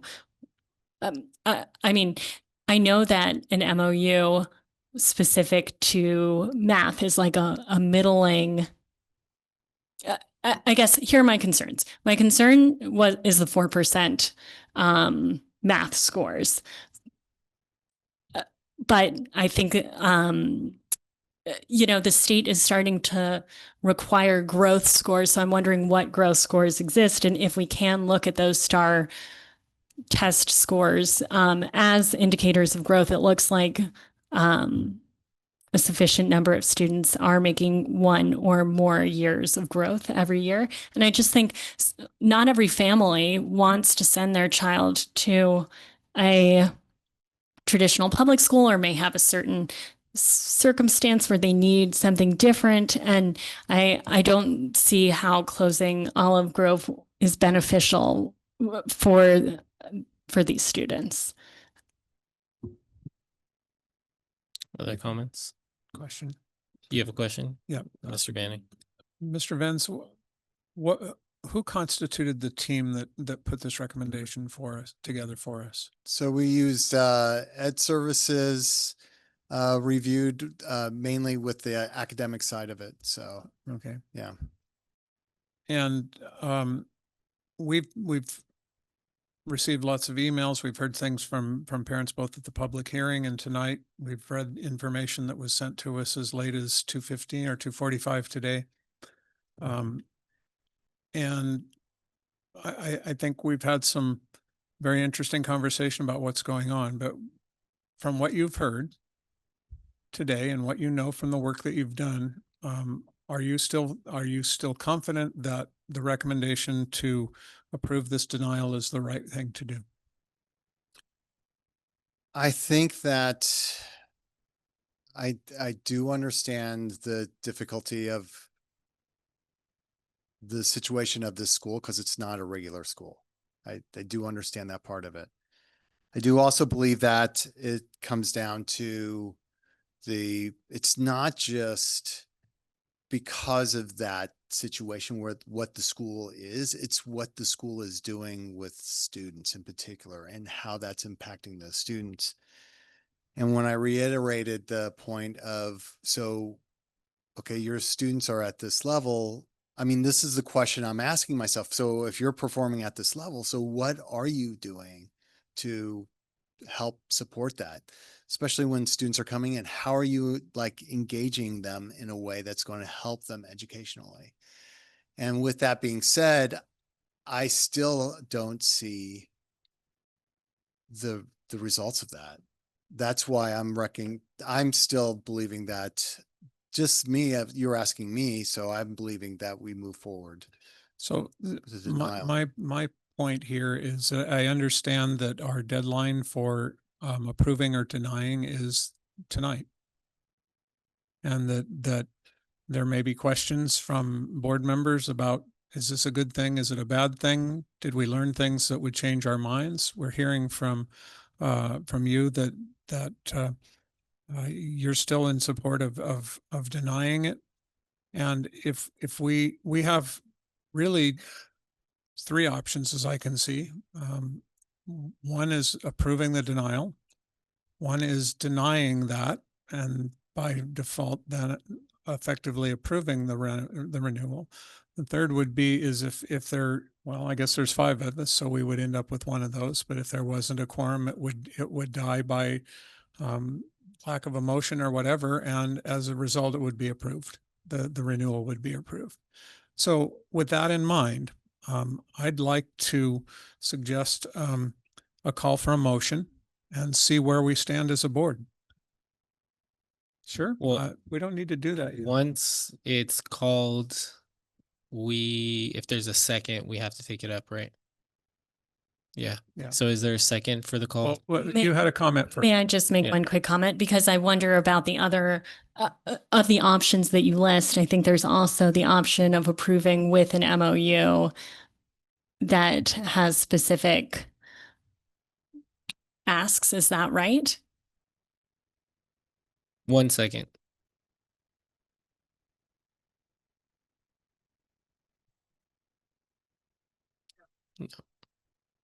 Yeah, if you could approve a resolution to approve the renewal, and it could direct staff to enter an MOU, and you could elaborate on what you would like to be in the MOU, or you could leave that up to staff. I guess my thought is that through an MOU, we could address Mr. Ventz's concerns about what kind of support is given to tier 2 and tier 3 based on data, but at the same time enable Olive Grove to stay open and serve current students, because it seems like a positive alternative option right now. And I understand that the MOU is, well, basically in 5 years, like when we bring this up again, there would have to be progress based on what the MOU is requiring. Is that right? Well, the renewal in 5 years, there'll be multiple measures with that. So it'll be based on the school performance, whether they're middle, high, or low. It'll based on what happened in terms of the data process. So we'll be looking at that, all that information. But the MOU would be a guide in terms of how the expectations of what we're asking for from the school, and a guide. I'm going to refer to legal counsel. It's on. Oh, yeah. I would just reiterate what Steve said. I think that the MOU could outline conditions and expectations that we're looking for over the 5 years, but in 5 years from now, we would come with the same question that's in front of us now about whether we want to renew. So at that point, it wouldn't be about compliance with the MOU. Compliance with the MOU would be a condition of continuing to operate throughout the term of the charter. Well, and since we're here without an MOU or specifics on an MOU, if we were to vote that, what authority do we have to set terms? And then I presume that once they're set, that an MOU involves agreement of both sides, right? So what does that look like? Because all we can do is say yes or no, or yeah, go do an MOU, right? Yeah, I think we would, the board would approve the resolution that would delegate to staff the ability to develop and execute an MOU. And if the charter were not interested in signing that MOU with us, then I think the resolution would need to make the granting conditional on the execution of the MOU, such that the charter could instead opt to not sign off on the MOU and instead be denied if they decided to not sign the MOU, and then they would be able to appeal through the appeals process.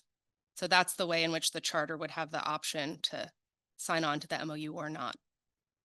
Mr. Venz, earlier in your presentation, you mentioned the impact of resources on staff and time to try and involved with being the oversight of the charter should we choose to renew it. Is the same true with an MOU?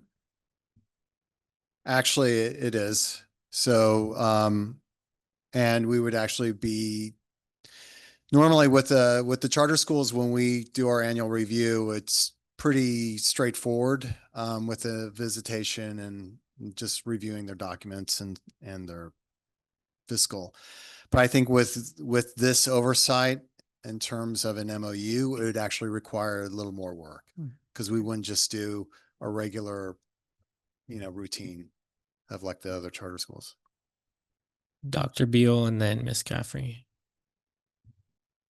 So I'm still trying to understand the whole thing about going to an MOU and trying to understand what, it gives us oversight, but does it give us the ability to really enforce the standards? So, there's one of the thoughts that I'm, so if the people here in this audience were listening to our conversation earlier in the evening, we are really trying to set standards for our students, and certainly a belonging and the sense of community and meeting the students' needs, mental health are really important. But we do consider ourselves an educational board, and we are trying to set standards for a high level of education in the community.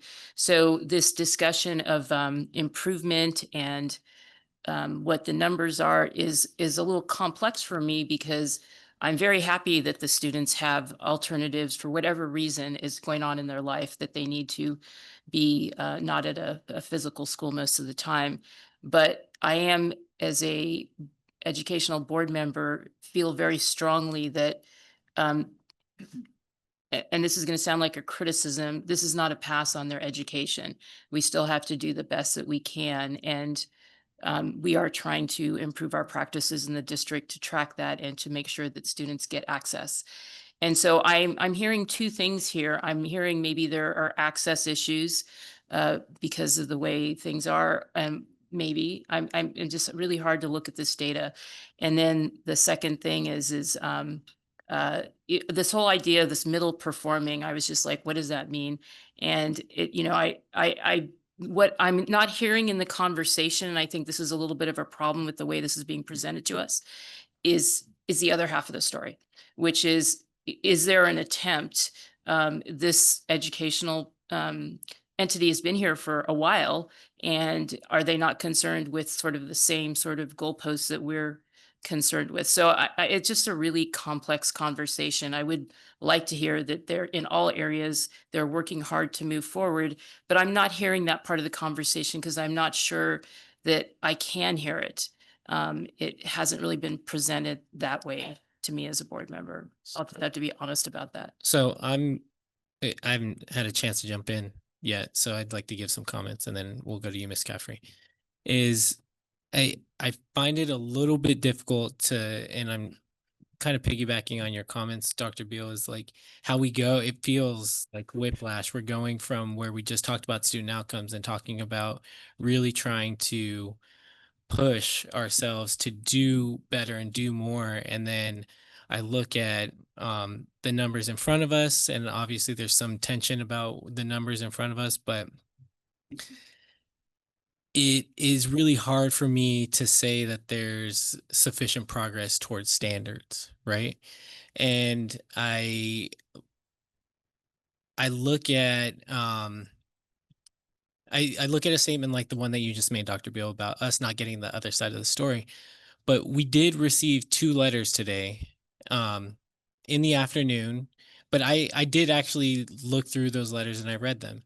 And in many ways, that was the time to make the argument and to give us that side of the story. And really what I saw was less about, there was a little bit of mention about the STAR data, but even that is hard to use in the scope of what we're trying to do about making progress towards the standard over time when it's a snapshot like that.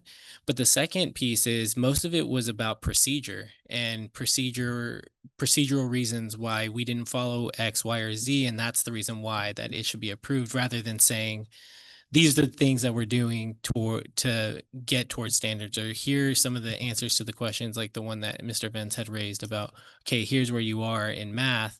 How are you going to build towards it? Personally, I'm not in favor of an MOU. I find it really hard to come to a point where I feel comfortable denying the denial because of even just the conversation that we just left about student outcomes. And I do think that we have alternatives within our school district. I think comparing all of Alta Vista to Olive Grove is very difficult because it's apples to oranges. There's like different circumstances that are guiding why students are at the schools and their circumstances. And so really what we're being asked is not to compare Alta Vista to Olive Grove. We're asking to take a look at Olive Grove's petition.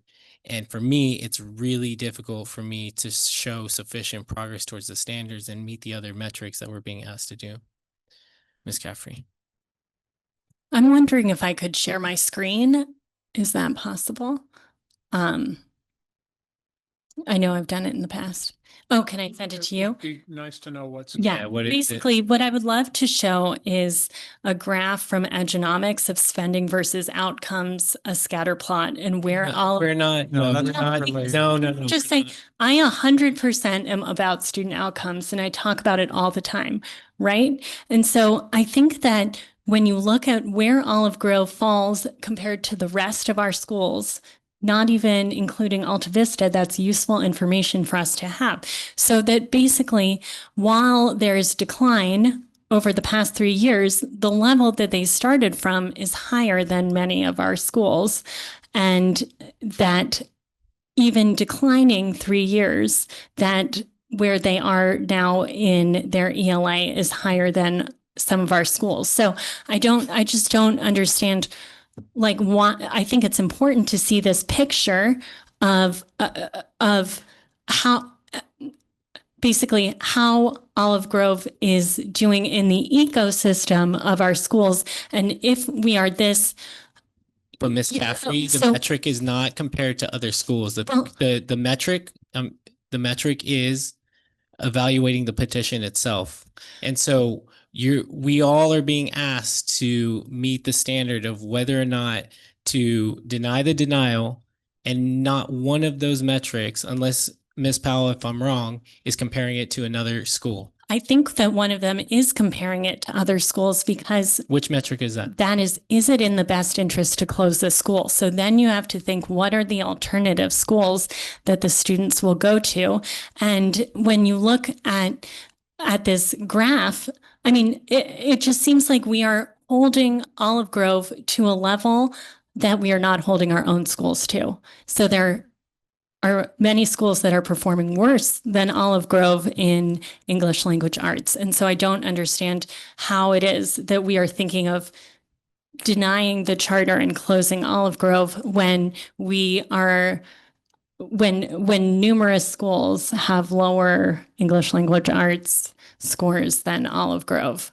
And yeah. Ms. Munoz.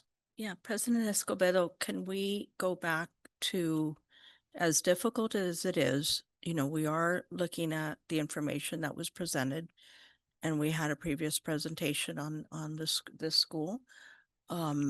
I'm in favor of looking at, you know, if there is going to be a motion made regarding the petition and staying with, you know, with our agenda item.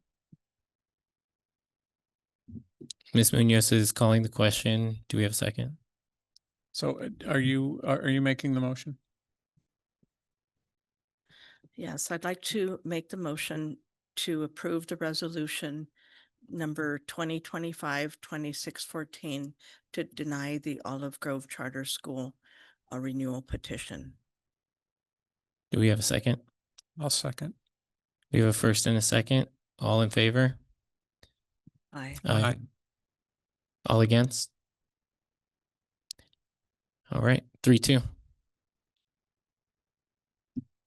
And that closes out this item.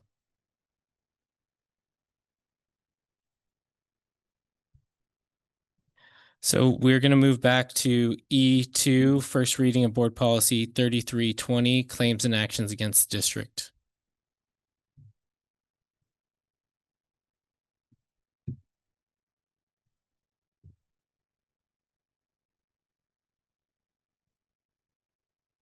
Hello. This is a first reading of revisions to Board Policy 3320, which is about claims and actions against the district. Under the Government Claims Act, anyone seeking money or damages from a public agency must first file a written claim, and then the agency responds by rejecting, returning as untimely or insufficient, or otherwise responding. These actions are largely ministerial and preserve the district's procedural rights, but our current board policy requires the board to vote on every single one. The revisions to the policy would delegate this authority to the superintendent or designee. That is expressly permitted by government code, and we think this would improve efficiency and ensure timely compliance with statutory deadlines. A lot of districts in California do it this way, and so that is why we are recommending this revision. Any And this is public just a first reading. No public comment on this item? Any questions from the board? All right. And I believe that is it. Thank you. We're going to go to F1, first reading, Sunshining of California School Employee Association, Chapter 37, to reopen contract negotiations with Santa Barbara Unified School District. Good evening again, board. Bringing to you tonight the public hearing opportunity for the public to be made aware of the articles that CSEA intends to present or open in our reopener negotiations. I just wanted to turn your attention to their letter or their proposal, and you will notice that there's 4 articles open that they're requesting to open. They really by contract only have 3 that they're allowed to open, professional learning article is still open from our previous negotiations, and they did include it in this letter. So that's why there's a fourth one. But so that one will remain open until we conclude negotiations with that article as well. And with that, I will turn it over to you for the public hearing. Any questions from the board? Okay. Thank you, Dr. Becchio. Oh, comment. Not a question, but just a comment. I wanted to say I appreciate the CSEA's article having not only the articles that are opening, but the bullets about the particular interest within that. I'll second that. We're going to go to G1, Board Action on Student Discipline Education Code 48918, case number 202526-101. Do I have a motion for this item? I move to approve Student Discipline Education Code 48918, case number 202526-01. I second. We have a first and a second. All in favor? Aye. It's unanimous. I'm going to go to G2, approval of agreement between Westmont College and Santa Barbara Unified School District. Welcome. There we go. Good evening. We are bringing to the board for renewal a partnership with Westmont College and the Santa Barbara Unified School District. This is for a work study program where Westmont College has 3 students who are in their work study program who work within our after-school programs. So these are three Westmont students who are staff of our AOK program, providing tutoring services after school. And so this was a partnership that we started last year, and we'd like to renew it for this year. Thank you. Any public comment for this item? No. No public comment. Any questions from the board? Any comments? Do I have a motion?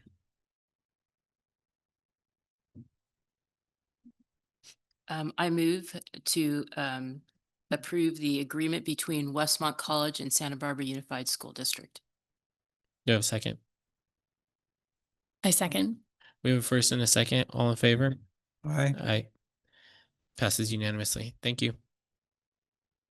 All right, we're going to move to G3, approval of variable term waiver request. Welcome.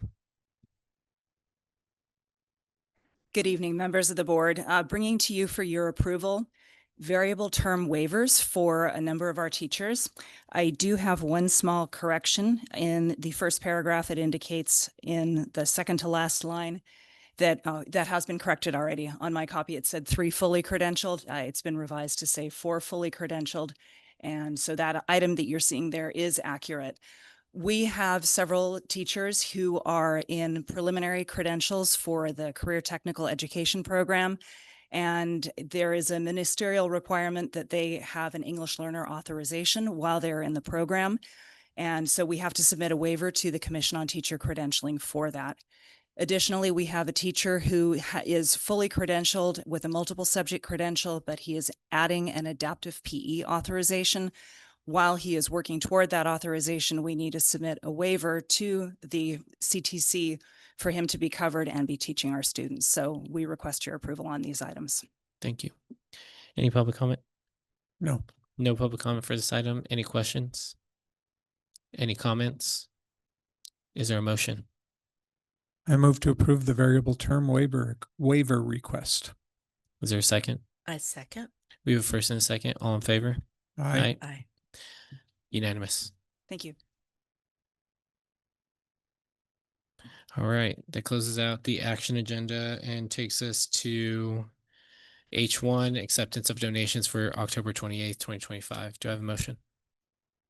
I move to accept donations for October 28, 2025 with gratitude. Do I have a second? I second. We have a first and a second. All in favor? Aye. It's unanimous. Now we're going to move to the consent agenda. Does anyone want to pull anything from the consent agenda? Not seeing anything. We have public comment for the consent agenda. Yes, we do. Item I7 on the Armory, Alice Post.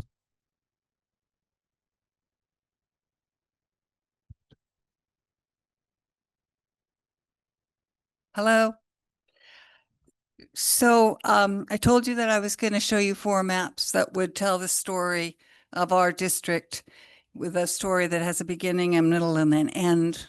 A beginning that is belonging, a middle that is exodus and segregation, and an end that is restoration, return to community and belonging. So the third map is this one.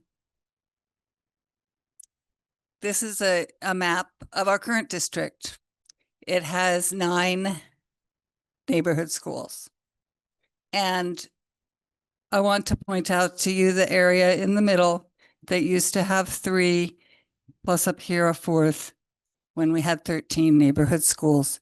And we had community cohesion, and we had belonging, and we had integration. Now we have much more segregation by socioeconomic status. Look at Santa Barbara Junior High, La Cumbre Junior High, and Santa Barbara High School. These were schools that were socioeconomically diverse and now basically are not. And if we had neighborhood schools again, we would change our community. And I'm just telling you, Santa Barbara Junior High would become socioeconomically diverse again. So would La Cumbre, and so would Santa Barbara High. And you wouldn't have 800 students driving to La Colina and DP because they don't want to go to those schools. So I have 1 minute and 16 seconds left. So this is where we are, and it's not a pretty sight.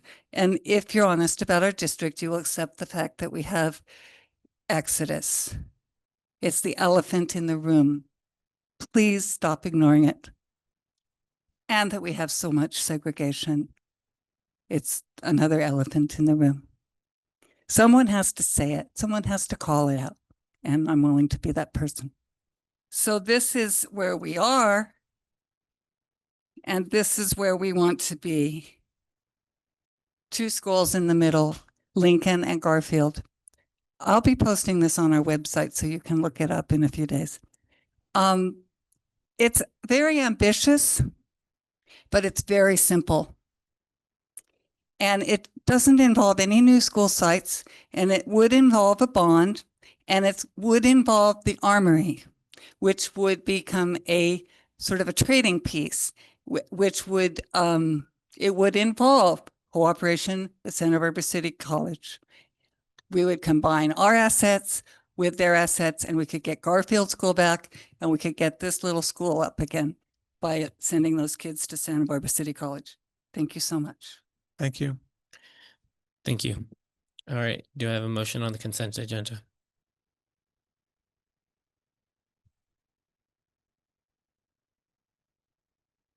Dr. Beal, I move to approve the consent agenda. do I have a second? I second. We have a first and a second. All in favor? Aye. Aye. It's unanimous.